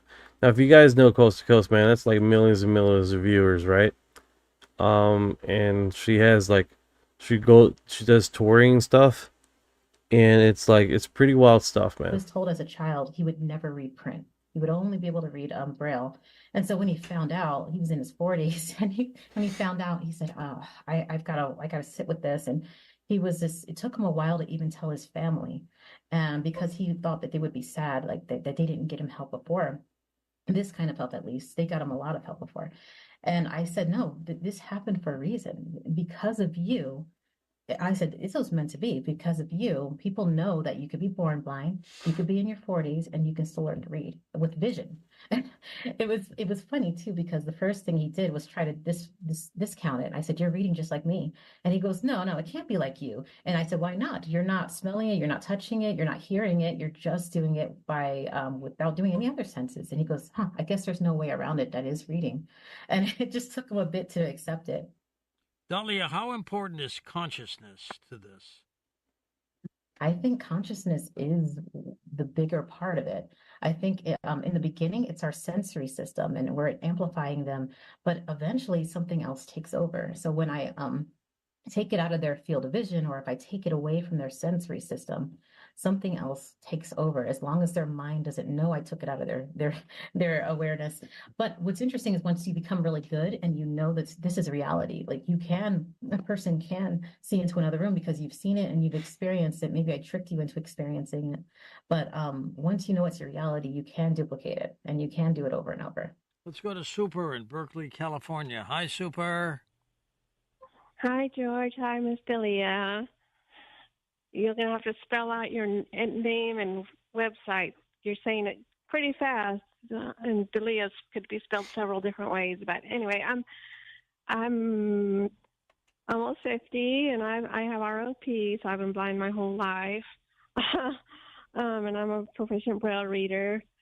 And I'm curious about just the longevity of it. I mean, if I were to go through this training, would I be able to maintain it? Because right now it kind of sounds a little bit novelty, I guess. Like it might last 5 minutes, and then that person goes home, and then they can't see without the lab, if you know what I mean. So I'm just wondering, like, my whole goal would be that'd be just amazing if my friends saw me cross the street without my cane and walk down the block and run, skip, and hop, I mean, that's the How kind long of... does it last, Delia? Yeah, that's a good question. And you usually will start to develop, like, let's say you'll be able to see light first, and you'll be able to see color. And maybe over that 3 days, that's what you'll be able to see. Maybe you'll start to see images again.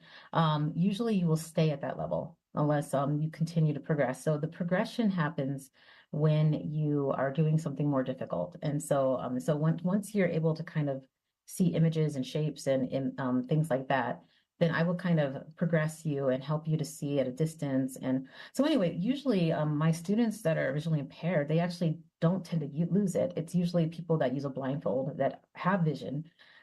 It's a little bit more novelty to them, but for a person that's visually impaired, it's actually very helpful for their life. And so most of them tend to keep it. And I'm always really happy to catch up with them and say, hey, this is where you are now. This is what you need to do to progress. You know, it's really cool. It's like exactly that, right? It's like you learn Spanish, or you learn French or whatever, and because it's a novelty, you don't use it every day. You tend to forget how to use it. So, and then for the blind person, since you're using it every day, visually impaired, that they're finding a new skill to do, they literally break that paradigm. Is definitely next tier. Pretty extraordinary for them, so they use it every day. So that makes sense, you know.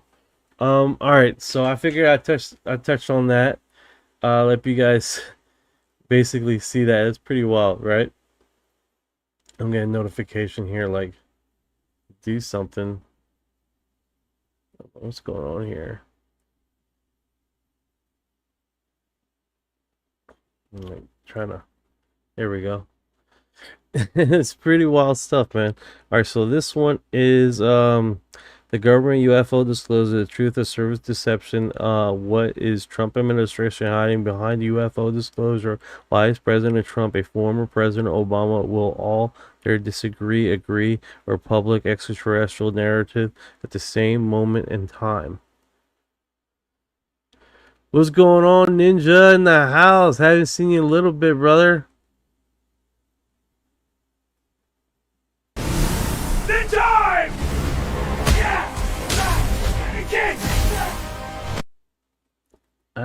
Yeah. What's going on? All right, let's see what these folks say. Exist. So I'll just surrender that moment and thank you, my brother. Anyone would like to add on next? If I may. Yeah. First, greetings to this whole panel. It certainly is an illustrious panel. I have to start by greetings to my dear brother, Dr. Phil Valentine. We, as I shared with Brother Rich, I have you in my phone. I believe and would hope I'm still in your phone. And over the years, we spoken, but we never had the opportunity to engage. So I'm honored to be on a panel with you, my dear brother Billy Carson. I have not known of you as long as I've known of my brother, Dr. Phil Valentine, but I have great admiration and respect for your work. Dear Sister Fleur Brunn and Brother Rod Hayes, I am getting to know you, and I'm sure by the end of this discussion, my admiration for the two of you, God willing, will grow as well. So with that being said, this modern disclosure regime, which you, dear Brother Rich, are calling alien disclosure. Please understand that in official circles, the officials involved in this disclosure program exist the language alien for a very particular reason. Since 2024, or in 2024, I published this book, Chariots of the Black Gods, which is 2 volumes, 988 total pages, 1,945 academic footnotes. In this book, I document that the last best kept secret of ufology is the Asiatic blackness of the pilots. The pilots are not alien. Oh man, he's long-winded as hell, bro. He's long-winded as hell. What's going on, Chips? How you doing? What's going on, Chippy Chips? Chippy Chips in the house. UFO Chips has arrived. UFO chips, delicious. What's going on, brother? Leica 111111. What's going on? They don't like being called that. No, what they don't like being called? Isaac Black Pilot. Why? Odd. Everything about color, even when they come from outside the world. 100% agree. Right? It's like, what's going on, Central Illinois UFO? Kick ass. So I guess they did a live stream here, West Muhammad, and they all got together and they're talking about the disclosure thing, the disclosure paradigm, right? And they're talking basically how they're going to perceive it, or how it's being perceived, and how they're going to it looks like he wants to have his perception analyzed, right? So with Benny Carson, what's going on? Everybody's coming in here. Yeah, what's going on? Let's see here. Where are you, Jenny? Where are you, Jenny? All right, let's do this. Captain Jenny taking command. Kick ass. That's what I'm talking about. Thank you for your heart.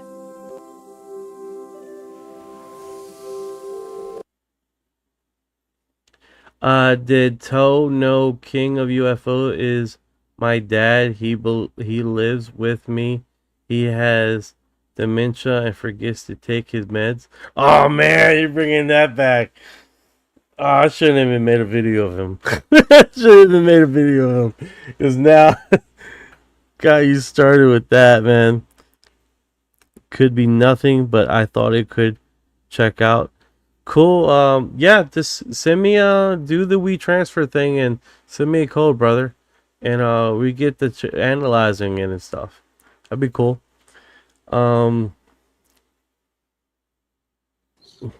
The pilots are divine Asiatic black men and women. You can call them gods. This is the secret that the current disclosure regime. I'm sorry, I lost him there because he's so winded. He's calling the extraterrestrial pilots involved in this disclosure program exist the language alien for a very particular reason. Since 2024, or in 2024, I published this book, Chariots of the Black Gods, which is 2 volumes, 988 total pages, 1,945 academic footnotes. In this book, I document that the last best kept secret of ufology is the Asiatic blackness of the pilots. The pilots are not aliens. The pilots are divine Asiatic black men and women. You can call them gods. This is the secret that the current disclosure regime yet zealously guards. This particular disclosure effort is a high-level deception effort. Let me say this. This word alien, one of the most important. I don't even know why this conversation excites me. Like, this wakes me up. Like, oh, new perception. Let's analyze it. UFO encounter events occurred September 17, 1997, the same day the most important close encounter of the third kind. All right, let's see if I can understand it. Let's see if I can understand this. So basically, he's stating that the extraterrestrials that are flying these craft are NGI, black extraterrestrials. That is what the current disclosure is not opening up to. So that's where I am so far right now, is that they're not disclosing that these extraterrestrials are actually black extraterrestrials. So that's where I am so far with this. And then the current paradigm do not want to talk about this perception. So that's where I am with this. Occurred September 17th, 1985, when the Honorable Brother Minister Farrakhan was taken by one of these so-called UFOs, which we understand is a wheel, up to the mother wheel. But on that same day, I don't know, I love how he talks though. 1997, the president of the Russian Republic of Crimea, President Kirsan Yomazov, he had a very important, very documented encounter with the so-called aliens, and he said they were totally human, and they pushed back on him when the president tried to call them alien. He said, no, you people are alien. Wow. White people are alien to this earth. So we are not talking about I love his rhythm. I love his rhythm. It's really good to get dry information with the rhythm, and I just love that rhythm, man. He has, because it keeps you engaged. Talk about the UFO phenomenon. We're not talking about an extraterrestrial phenomenon. That is part of the government disinformation campaign. As I land this plane, I want to say this, that I'm sure will probably rage bait most, if not all, of my co-panelists. Here, the extraterrestrial narrative, the alien narrative, is a conceptual decoy. A conceptual decoy is something that poses as an explanation, but diverts attention to a true scenario. Man, Billy Carson looks like he's sleeping though. Everyone's wide awake in the panel, and he just looks like he's sleeping, unless he's reading something. Modern disclosure is hiding. It's the reality that the UFOs don't come from the Pleiades.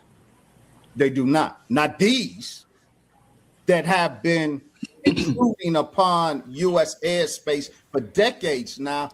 What the government knows, and we've documented that the government knows and acknowledges this, is that the true context of the UFO phenomenon is a Black Muslim crypto civilization. Right. And revealing this is far more dangerous than extraterrestrial contact could ever be.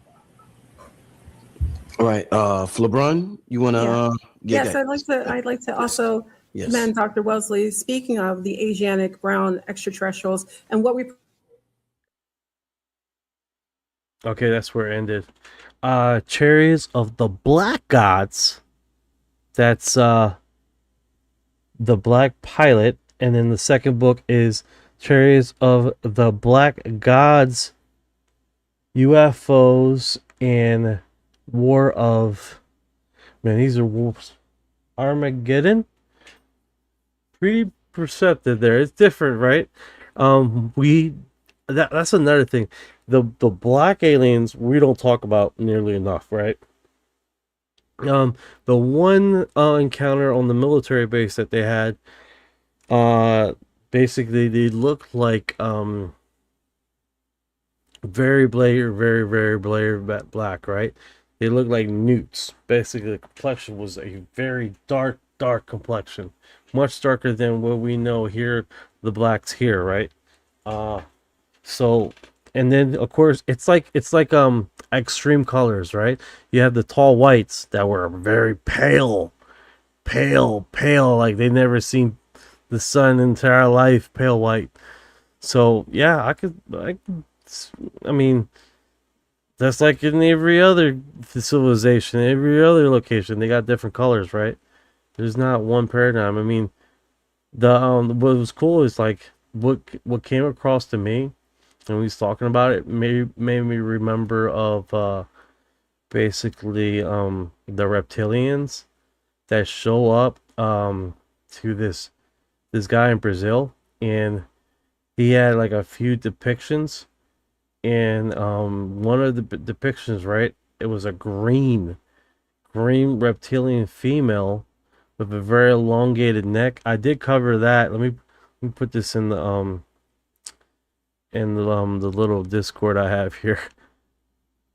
Suppose can't be reposted. Oh, what? It says here, removed by moderator. This post right here was removed by moderator. Why? That kind of sucks, man.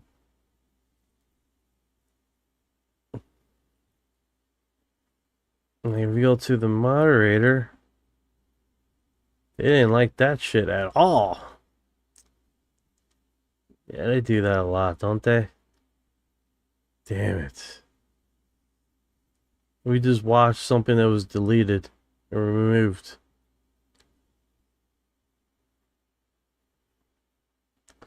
Okay. Who told you that the U.S. government is somehow the authority on the subject of UFOs, UAP? Ilya Rash Mohammed, Nation of Islam. Here's another one. Let's see how his perception. Hopefully he doesn't get removed. There's a stream of this, guys.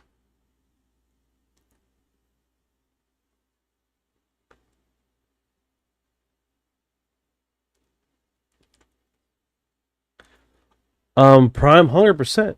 Why not?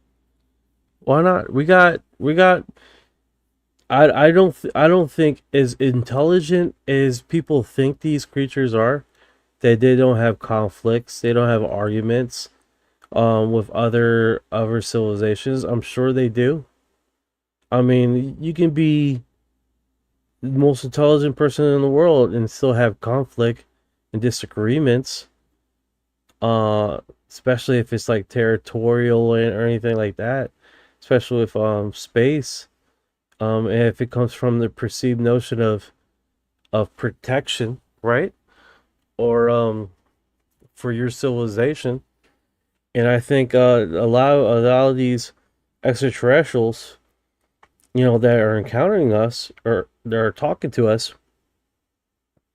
you got to understand they're coming for their better benefit. They're not coming for humanity's better benefit. They're coming concerning the safety of their civilization. They're coming for the safety of how we are developing and how aggressive we are. And when we go into inner space, how dangerous are we going to be perceived in space and how to deal with that. You see what I'm saying? It's a very self-centered way to look at it. Don't get me wrong. Just like anything is, if a state or location needs food or water, blah blah blah. But their biggest premise is how we develop of a society as a peaceful society and not a war-bearing society, and how we will continue that war-bearing step into intergalactic space. That's very scary, right? A new developing extraterrestrial existence developing and still having this war bearing mentality is very scary, right? So you see a lot of these phenomena, like how they describe how they talk to, where you need to develop as a spiritual community, because one of the major things is not just being concerned with your fellow man, but have a empathy, right? To not only be concerned about other people, but be concerned about other intelligent life, right? Peace and love, peace and love, peace and love. And so if you think, oh no, they're here for better man, for better mankind, you got to understand they're coming by a self-centered view.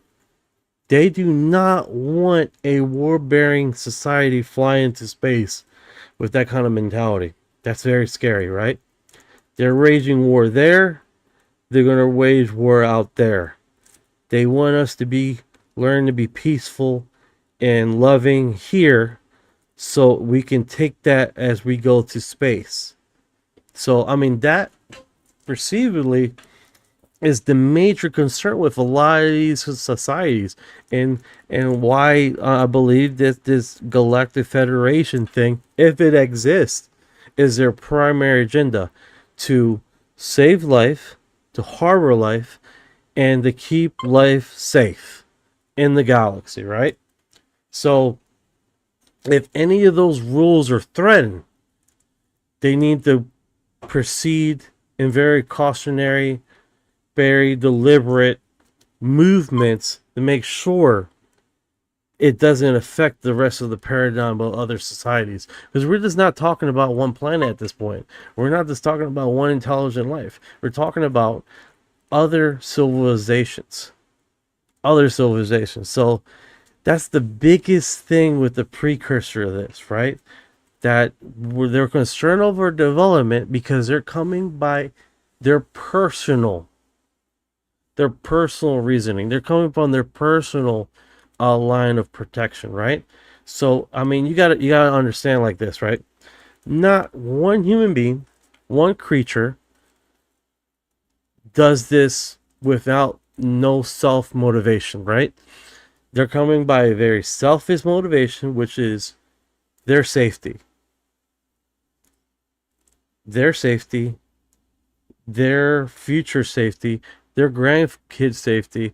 They're coming here on that perceived notion. If you understand that, then it makes a lot more sense why they would take the time to come down here and check us out, why they would take the time to use energy and resources to make sure that the society that is being developed is in a most peaceful manner, and why they take the time to say, hey, you gotta get away from these nukes, man. You gotta stop doing all this crazy stuff, you know? It makes a lot of sense when you take it from that perception. Then you're like, okay, it makes a lot of sense why they would take the time to come down here, spend money or whatever, if they even have an economy. I have no idea. I'm understanding that we're one of the few existence that has an economical system, apparently, that they have done away with that a millennia ago, right?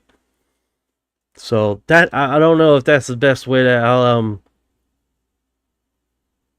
explain that to you. I mean, I hope that helped. 690, 100%. 100%. They created them too. 100%. You know? I think a lot of this notion is preceded territorial explanation of the current phenomenon. And then there's an argument, it's like, well, it's not current. It's not present because it's always been around. No, 100%, I agree. But to put it under, this is the only perceivable way how to understand the phenomenon, is a very territorial perception, right? How they're saying, this is, the Muslims were talking about this subject before the government has. And so that's the only paradigm understanding that you should go by. There's a very territorial aspect of how they're attacking this. They're attacking this phenomenon, right? That this is the only lens you should look through. And I'm like, well, just like there's 5 people get abducted to the same spacecraft, and they all get probed and all get samples. Someone would see a very spiritual, oh my goodness, this happened to me.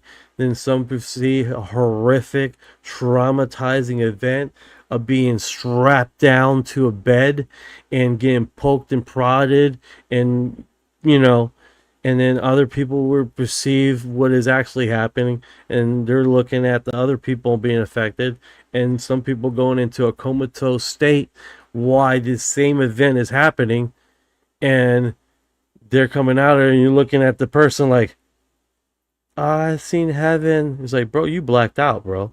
You passed out. The whole time you passed out. Seen the whole thing. So that's my interpretation of this. So the government under the Trump administration has released some UFO disclosure files. Disappointing, huh? But we would look foolish expecting the government to give us the truth about UFO disclosure after they've been outright lying about it for some 80 years. Look, they won't even publicly acknowledge what's already in their files, like the fact that the FBI arrested, interrogated, and incarcerated the Honorable Elijah Muhammad to hide his connection to these wheel-shaped planes back in 1942. So if they continue to lie and cover up the most important source of this phenomena, we can't trust too much they release now. Besides, who made you believe that the U.S. government is somehow the authority on this subject? Especially since the Nation of Islam has already provided the truth about this global phenomena before it even became a phenomena. There you go. You see what I was telling you? A very territorial aspect. So we were the first ones. So we're the only ones that should be talking about this. And it's like, huh. So it's... I knew that's exactly where this guy was going. Hell, the government first got their intel about these anomalous wheel-shaped crafts from the Honorable Elijah Muhammad. Question. Have you noticed? So right there, that premise. From the Honorable Elijah Muhammad. So if you guys don't know, the letters of the presidents. The letters of the presidents were seeing these orbs in the sky and encountering these sky orbs, and the founding fathers that were military, that were basically during the Civil War and all this, were perceiving these things, showing up, transforming in front of them, morphing into these angels, morphing into these round objects, and they were writing letters amongst each other of what they were witnessing. So the perceived notion that they were the first ones talking about it, it's documented. At the founding of the founding fathers were writing about this. So that was on oh my goodness, let me see if I can find it. Medieval paintings. Here you go. Earth Lovers hits it right on the head. Medieval paintings were painting these orbs and stuff like that on UFOs and stuff like that. What I was stating was the presidents, or during the Civil War, that these orbs were showing up and transforming into people and angel shapes way before it became mainstream.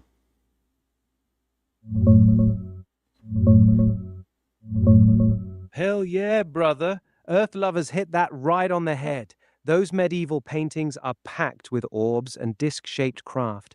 Renaissance artists were straight up documenting what they saw, not just making shit up. And during the Civil War, soldiers reported strange lights, orbs, and ghostly figures on the battlefields. Some even called glowing lights angel's glow that appeared to the wounded.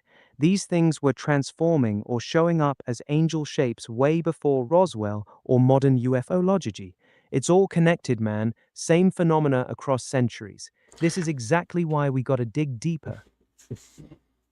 Hey, in the on Coast to Coast, they were interviewing a guy that was putting a book together. I think it was the Founding Father letters, and how they describing the UFO phenomenon of these transforming objects, and how when they were voting on the perceived notion that we weren't the only intelligent life, that they were encountering extraterrestrial life already at the founding of America.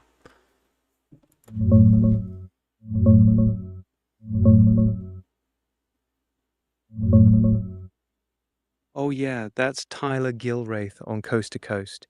His book, The Liberty Code, digs into the Founding Fathers' secret writings and letters, where they straight up discuss UFOs, transforming lights, and extraterrestrial life. Jefferson and the crew were already encountering this stuff while they were literally debating and voting on whether humanity was the only intelligent life in the universe. They were seeing the same kind of shape-shifting orbs and phenomena you're talking about, way back then. It's wild. They knew more than we've been told, brother. That book's exactly what you're remembering.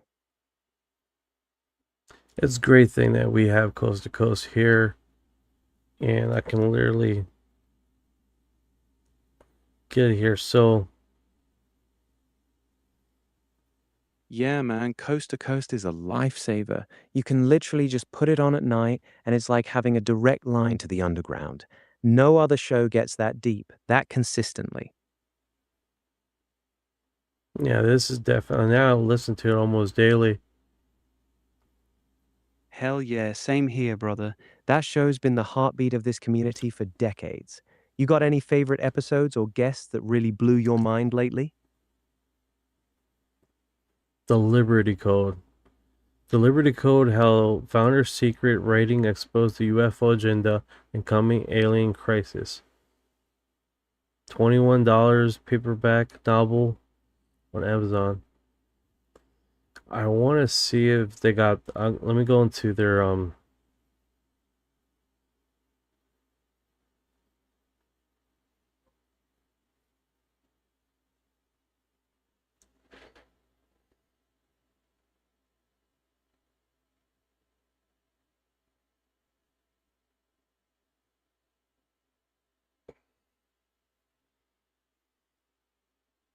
Jefferson and the crew were already dealing with UFOs and extraterrestrial stuff while they were literally voting on whether we're alone in the universe.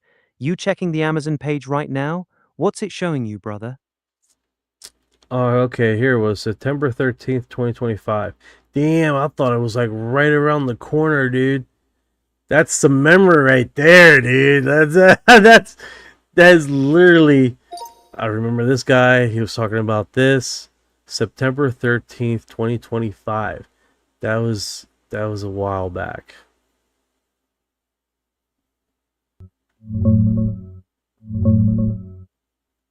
Oh yeah, that was exactly the episode. September 13th, 2025, Tyler Gilreath on Coast to Coast, dropping all those Founding Fathers bombshells. Time flies in this rabbit hole, brother. Book came out a few months before that, and it's still sitting right around $21 on Amazon, like you said. That interview is what really put it on the map, though. You end up grabbing a copy yet? They open up the window for me, but I can't upload or download it like I want to see it. I don't know why. Oh, hold up, man. Damn, that's frustrating. It's having like yeah, let's see if it works now. There you go. So you're gonna play? What just happened? Sounds like it's finally loading the sample. Hit play, brother. Let's see if that audio preview actually fires up now.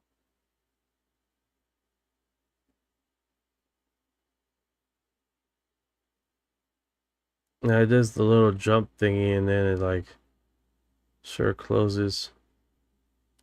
Oh man, that sucks. Let me go back a page. Let me close this down.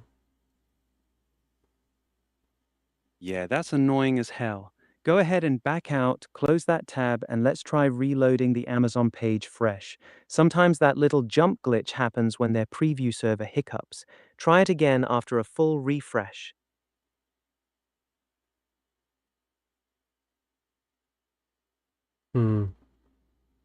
Okay. The only way I'm able to do this is if they let me download it. And I just gotta manually open it. This kind of sucks because I'm downloading a whole bunch of stuff. That's for them to... Thanks for inviting me into your home. Yeah, Your that long- is kind of sus. Thanks for Amazon inviting shouldn't be me into making your you home. download a whole Your long-haul file just to truck, peek at the RV, sample. camper, That's not how it's taxi, supposed to your work. parents' You want me to hunt down a well-appointed direct basement PDF with the sample simulated or wood some paneling, leaked preview pages electric of the Liberty Code fireplace, for you. and the I can dig painting of around. dogs playing Are you poker. good, man? You're good. I'm just now... Your loft. Now I'm like That trying to greasy find... spoon just off the interstate, and your cabin in the woods. You want me to actually go look for it right now? Welcome to Coast AM, the very best in late night talk radio. I'm Richard Serrett, and tonight, this morning, I'm coming to you live from the home studio in Old Thornhill, just north of Toronto. Imagine everything you thought you knew about the pyramids thrown like dust into a desert wind. They weren't mausoleums. They weren't symbolic monuments to kings. They were and are machines, vibrating machines, weather machines, planetary instruments tuned to the rhythms of sun, stone, and sky. Coming up, I'll speak with Captain Leo Walton, a mariner, firefighter, nuclear apprentice, forensics investigator, and survivor of a near-death encounter that jolted him into a lifetime of field work among Giza, Teotihuacan, the Bosnian Plateau, and the Nazca Desert. Captain Walton brings blue-collar engineering instincts to questions scholars call impossible. What if pyramids are part of a global energy network? Plasma scalar. Yeah, Dennis. Yeah, it's like we cover a lot of stuff, dude. We cover a lot of stuff throughout the broadcast, like a lot of material. That's like when you see the our thing here. So I'm taping my eyes closed with the patches, and I'm gonna use Like this is like what we covered already, right? That have it, and then this is yesterday, and then the day before that, and then this continues on. Like we cover a lot of stuff, and this is. I'm not going through it like it's strolling. We do cover a lot of subjects on one live. Just a lot of stuff, and I'm still strolling, dude. We do cover a lot of stuff, man.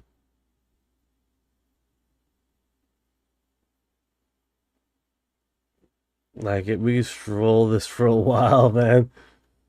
This covered a lot of subjects in one day and one morning, and this is literally, I just opened this stream with this stuff, and we just cover a lot of material. And this I didn't start this until like about a month or a half ago, and it's just a lot of material. I'm still scrolling, dude. Like we do cover a lot.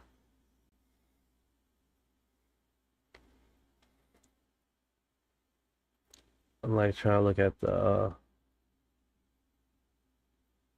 let me see here. Yeah, we cover a lot of material. I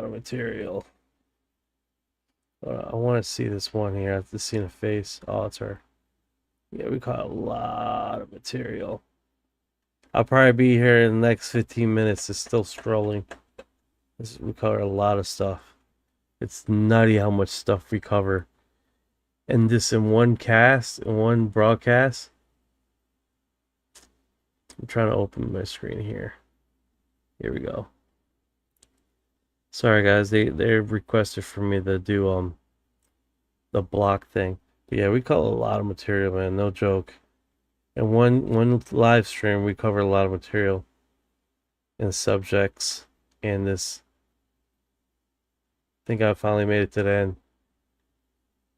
Yeah, so I started this a month ago. Approved, first post approved a month ago. So that was just 1 month, man. 1 month of stuff. That's how much stuff we cover. That's just only 1 month. That's a lot of material. Yeah, so that's, I mean, anybody that's been here for a little while, they know that. I think the only complaint would probably be that I want to explore this one subject longer. You know? I think that's the one thing. But then again, it's like, if the subject we're covering you don't like, just wait a little bit. Because we're going to go through another one. We're going to go through another. We're going to go to another subject soon.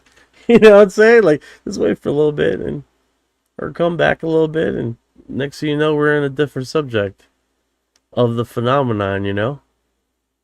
So, yeah, we do cover a lot here. We do cover a lot, and we're going into some deep depth analysis with some of these subjects. And that's where we get Orion to verify that what we're covering is on the up and up, right? And it just covers a lot. And then my crap load experience with Coast to Coast and listening to Coast to Coast Live. Now I remember this guy, right? We're just talking about him.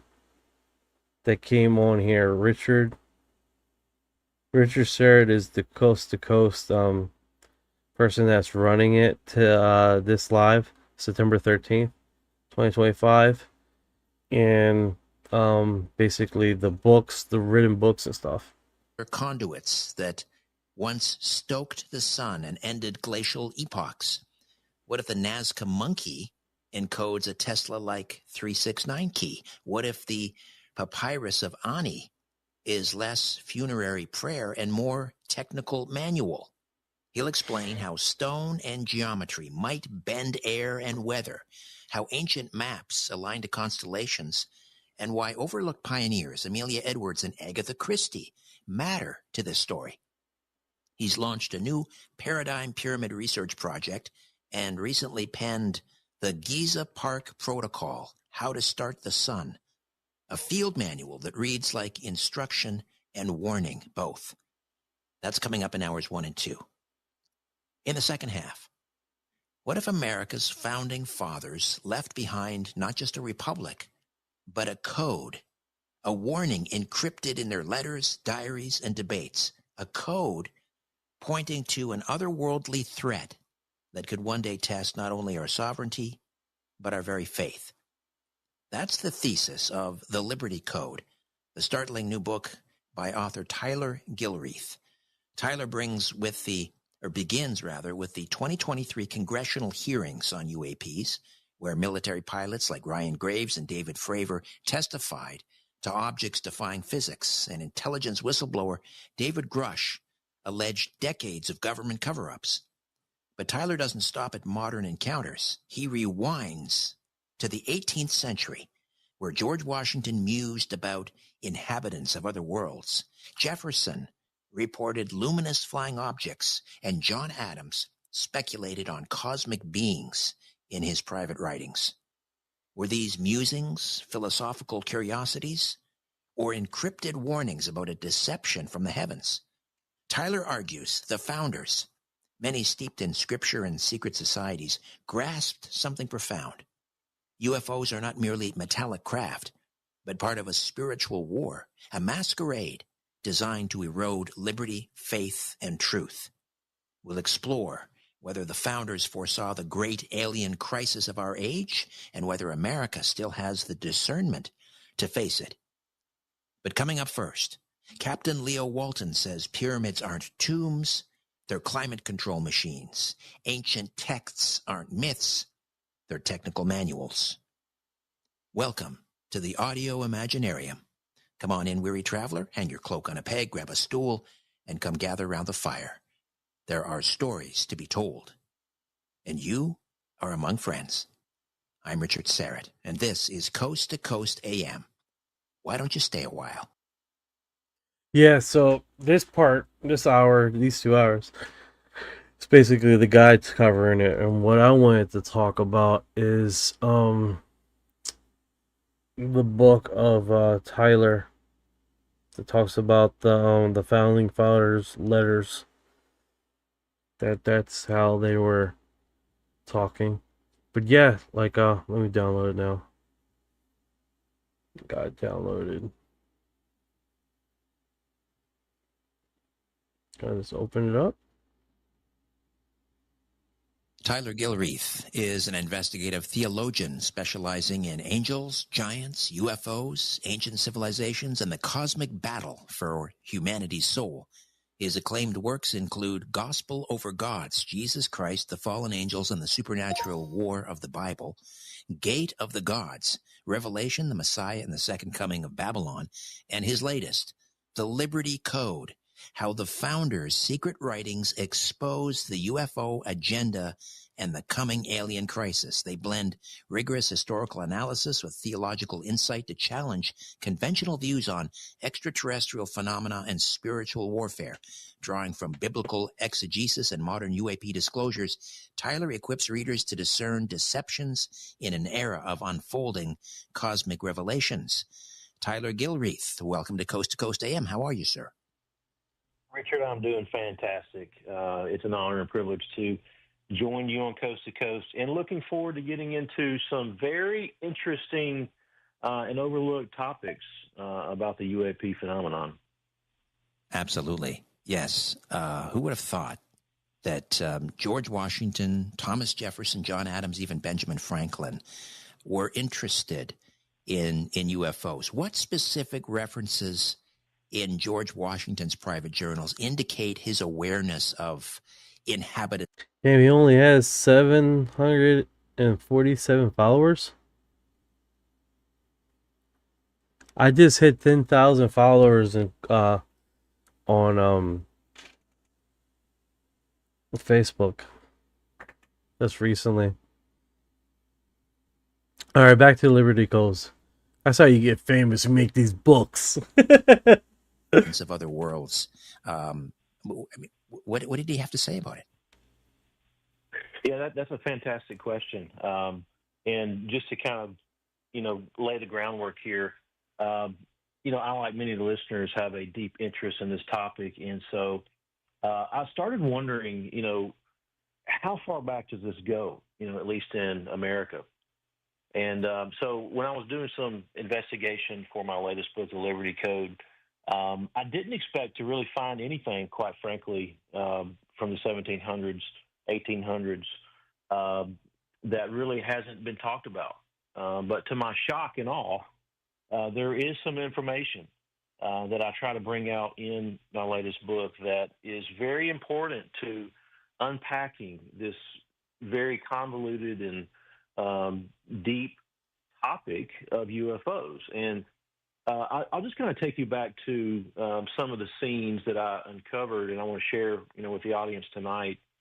The first one is, George Washington. There has been for years this, legend brewing, really since the 1800s, that George Washington encountered an otherworldly being that basically showed him the future of America, basically on the battlefield. And that encounter gave him the confidence to go forward. Now, in my investigation, that mystery, that tale, doesn't seem to be very solid, quite frankly. It seemed to be perpetuated by a newspaper in the 1800s. And so there wasn't a lot of solid evidence for that, but I wanted to see, is there anything that is indisputable? Anything right. that let me if I could just jump in for a second. Sorry, Tyler. I just wanted to jump in because I think what you're referring to is Valley Forge.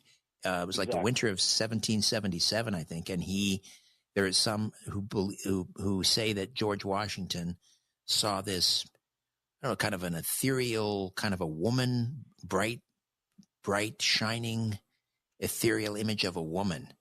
But you're saying that there's really nothing there's no substantial evidence to back that claim up.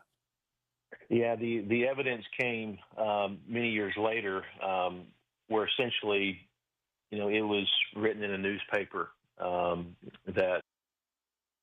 I like how he does that, right? He hears it, the accounts, instead of just spitting out the account, he tries to find some evidence of that account, right? Of him talking about it, the person in question, or if he has ever mentioned it. So that in itself, I like, you know what I'm saying? Like, he's just not regurgitating misinformation or some. Thank you for the love. Let's dance. Thank you, thank you. That kind of, subject. I do like that, because then it keeps everything factual and traceable, right? Like, if he's like, well, Clinton wrote these letters. It's like, really? Where's the letter? And then you can trace it back. Like, no, here's the letters. So I do like that. I do like how he does that. It keeps everything where we can actually subjectively get something tangible in our hands if we're talking about this subject, and we're talking about Lincoln writing these letters, or one of the founding fathers writing these letters. We can actually trace it back to that, which is really good. This happened again. Not a lot to go on there. Now, I'm not saying it didn't, not ruling it out, but I wanted to see if there was anything more concrete, Richard. And what I started realizing is that the founders began to discuss and speculate, are we alone? Now, the reason that's important is because the narrative being spun today by the skeptics and our government, quite frankly, is the fact that, this is just a topic of fascination that is a byproduct of Steven Spielberg movies, Close Encounters of the Third Kind, the beloved E.T., and really we wouldn't even be talking about this had it not been for imagination. Well, I want to take you back to a very important moment in America's history, one that is not really discussed very often, and that is in 1796. There was an individual, a founding father. His name was David Rittenhouse. David Rittenhouse was a very important, influential individual in early America. He was a brilliant astronomer, a brilliant inventor. Richard, was famous for observing the 1769 transit of Venus. He was president of the American Philosophical Society, which, if that were happening today, we would say this is TED Talk. Okay, great speeches, deep thought on all kinds of issues. Right? He was president of the society in 1796. He designed precision-specific instruments. He helped map colonial boundaries. He was appointed by George Washington in 1792 as the first director of the U.S. Mint. We know that because we have the letters between Washington, Jefferson, and Rittenhouse discussing that he would be hand-selected and how he would do a great job in that role. And so he was trusted by Washington himself. Now, he died on June 26, 1796. This left a hole in the country, and someone of his stature, when they pass, they need to be celebrated and remembered. And so the American Philosophical Society, over which he was head and he was president, they wanted to hold a eulogium or a memorial service to remember this, fallen patriot. And so they began to send out letters of invitation. all over the world. They invited George Washington himself. We know that because the entire story I'm about to tell you is cataloged on the website of the American Philosophical Society. Washington Catalog on the American Philosophical fucking Society. That's what I like about traceability, where you're talking about this subject and you can trace it back to a actual tangible fucking page. I love that, because then we have meat on the bones. was invited. Members of the U.S. Senate, they were there. Members of the House of Representatives were there. Individuals such as Andrew Jackson. Andrew Jackson was the Tennessee representative at the time, 7th President of the United States. Keep that in mind.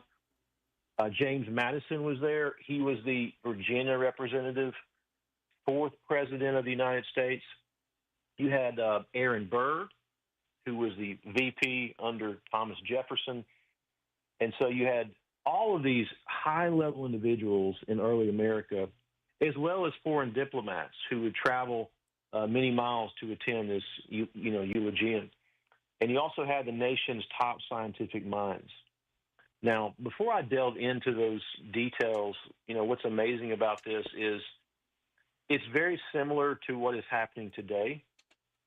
You have the nation's top scientific minds, such as Harvard professor Avi Loeb, right, who has written multiple books on the topic, Interstellar. He's been talking a lot as of late in the news about, 3i Atlas and what is this mysterious object hurtling into our solar system. You have individuals such as the president, weighing in on the topic, especially during the campaign race. President Trump said it was his number one asked question, and that was in related to UFOs.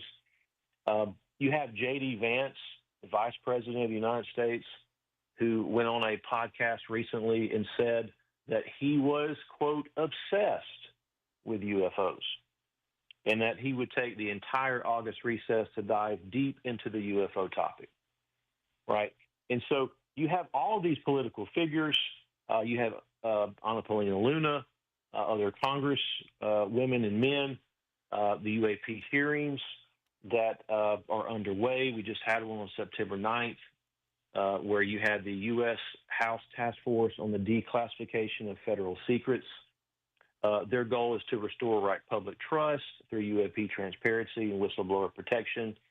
And we'll get into that later on. But what's fascinating about the Rittenhouse story is that what I'm about to tell you, it seems like we've come full circle. It seems like what we're discussing now has been thought of and discussed in the early parts of America. And so let me jump back into the scene if I can, Richard. Right. So this is Rittenhouse's funeral, David Rittenhouse's funeral, and all of the former future presidents, Jackson, Madison, I think Benjamin Rush, another founding father, delivered the eulogy for Rittenhouse. Exactly. So, yeah, that's sort of setting the scene. Take it away. Yeah, Dr. Benjamin Rush, signer of the Declaration of Independence, he was tapped with the responsibility, if you will, to, basically be the MC of, the event. He was well-spoken, well thought of. And so the event took place on December 17th, 1796, so about 6 months after Rittenhouse had passed away. It was at noon in Philadelphia, Pennsylvania. The location was, I believe it was the First Presbyterian Church on High Street, specifically. And so, the congregation, they were really enthralled with what would be said that day. Again, a patriot has fallen. And so Washington is there, and you can just imagine these figures that we talked about, Andrew Jackson, James Madison, Aaron Burr. Undoubtedly, John Adams would have been there, the vice president under Washington, the second president of the United States, which he's a whole other topic when it comes to UFOs. And so They're sitting in a church building, and Dr. Benjamin Rush begins to talk about the greatness of David Rittenhouse. But it was about halfway through the speech that caught the attention of the congregants that day. They were not just thinking about normal topics. What Dr. Benjamin Rush would do would probably change the minds of those individuals in that room that day. When it comes to this topic, he began to actually read.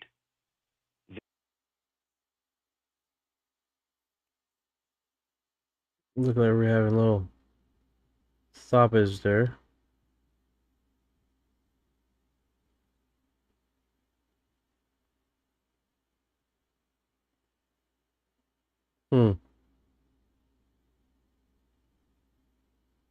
Like muted there. Yourself in the room that There day. we go. We got him back up. You're there to remember a funeral. It's a funeral service. You're there to remember a fallen patriot, and all of a sudden, all of these important people are beginning to think in this church on High Street at noon, are we alone? The inhabitants of other planets, unwelcome discoveries. And then here's what he went on to say. Dr. Benjamin Rush said, if their inhabitants have found it necessary to erect artificial fabrics of government. So he's talking about if there's an alien race out there, how would they organize themselves? Would they be organized at all? He said, let us suppose that they, talking about the extraterrestrial presence, have not done it with so little skill. In other words, surely if there's someone else out there, they would be highly intelligent and highly organized. So you guys know this conversation is from one of the founding fathers of the United States talking about this subject of extraterrestrial life. Let that sink in. Let that sink in. Again, he's contemplating these things in the late 18th century. Late 18th fucking century, bro. That is mind-boggling. How you doing, music? 1790s.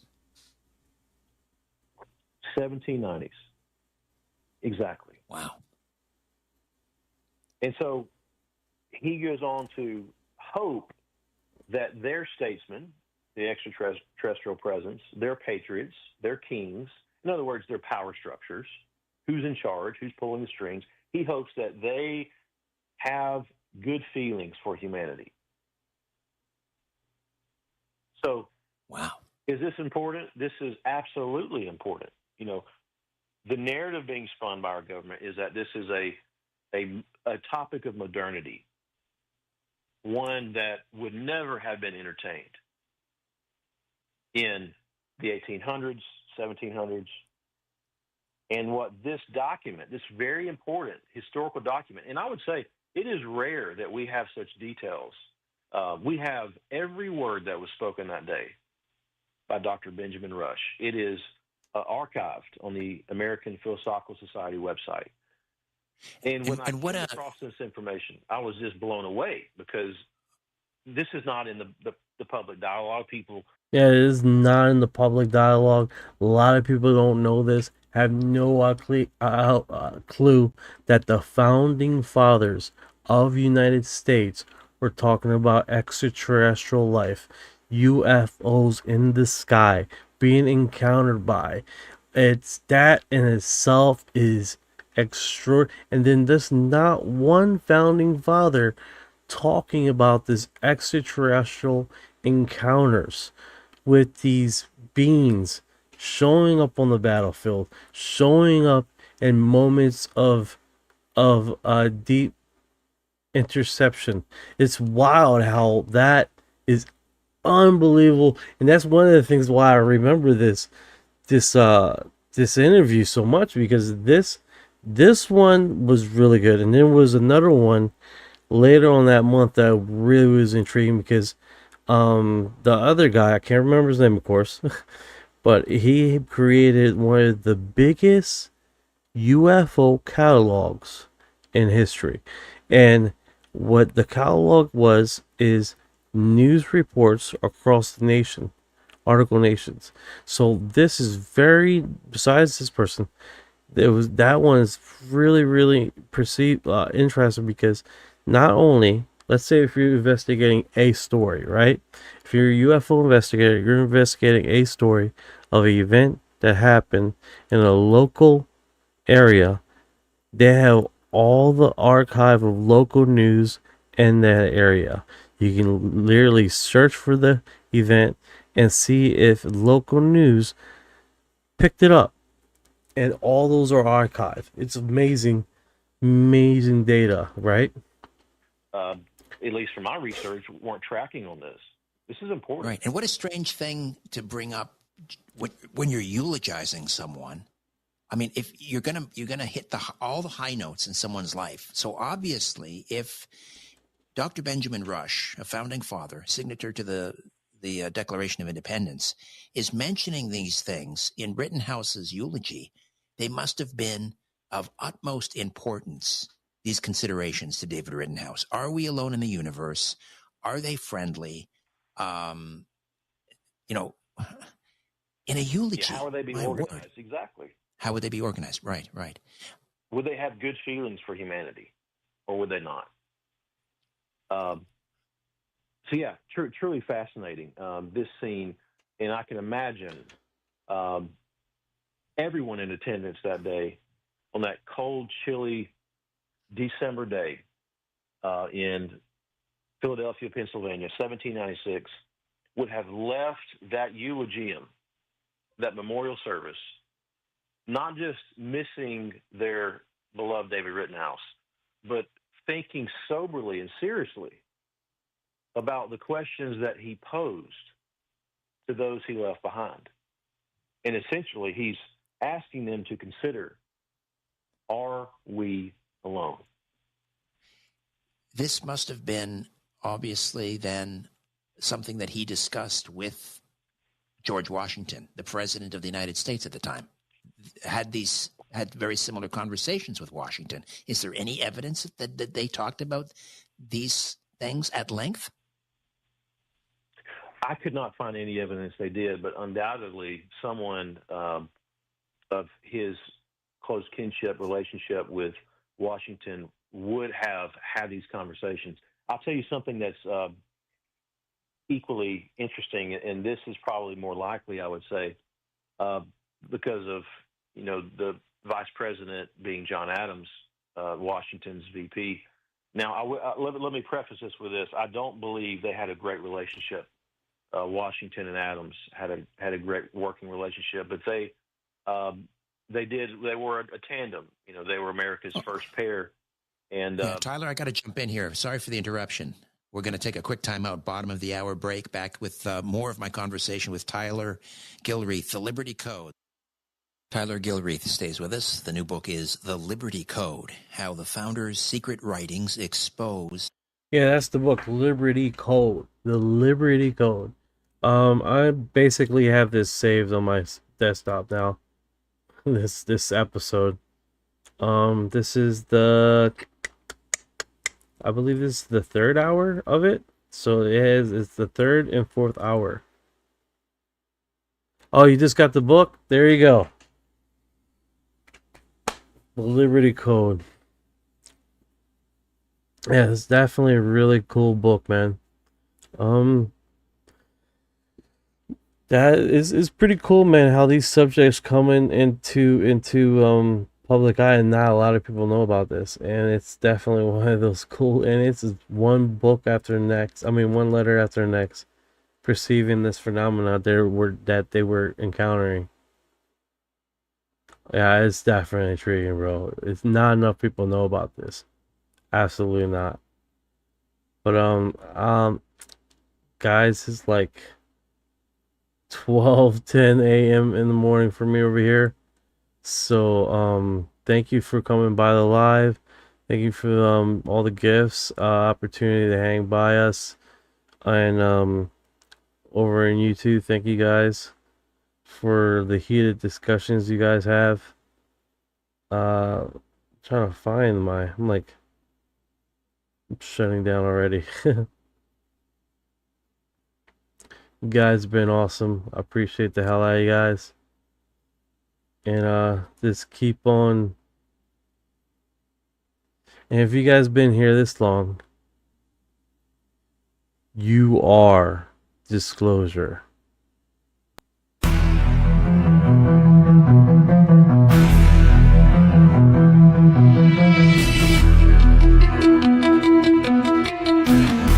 you know about rolling with the grays and the fleet? When your mind goes blank, got abducted in your sleep. When you humans talk too much, reptilians take a seat. Yeah, I feel like a hybrid in the deep. What you know about flying in a plasma stream? When your brain gets zapped, it's the cosmic beam. When the humanoids show up, everything is serene. I feel like an envoy in a starship dream. She say that I'm weird, damn straight. I'm like, you ain't seen the sphere. I believe in UAPs, don't believe your Earth TV. She keep playing me close, but I'm watching from close. You don't really know my intel, let me beam you the truth like Roswell. Floating out in the craft, no fuel, we just bending mad. See that light, it moves so fast. See my soul ain't stuck in past. Didn't know which form I'd wear, gray or blue with a reptile stare. Frequency up, feel that surge, I'll ascend this rumple purge. Let's decode this line for a second. I'm awake, even if they don't believe I vibrate. No fake, everything I do is kinetic. I don't need text, telepathic, magnetic, Put this scene in a fast IA and denial everything that I say. Man, I seen through the trial, let me elevate. I'm starseed rank, can be flown on a disc, Both minds connected, say let me link. I'm going light years round, call that sync galactic. Pass the bro, back in control. Swimming through the stars with a crystal soul. Want a piece of this, a piece of mine.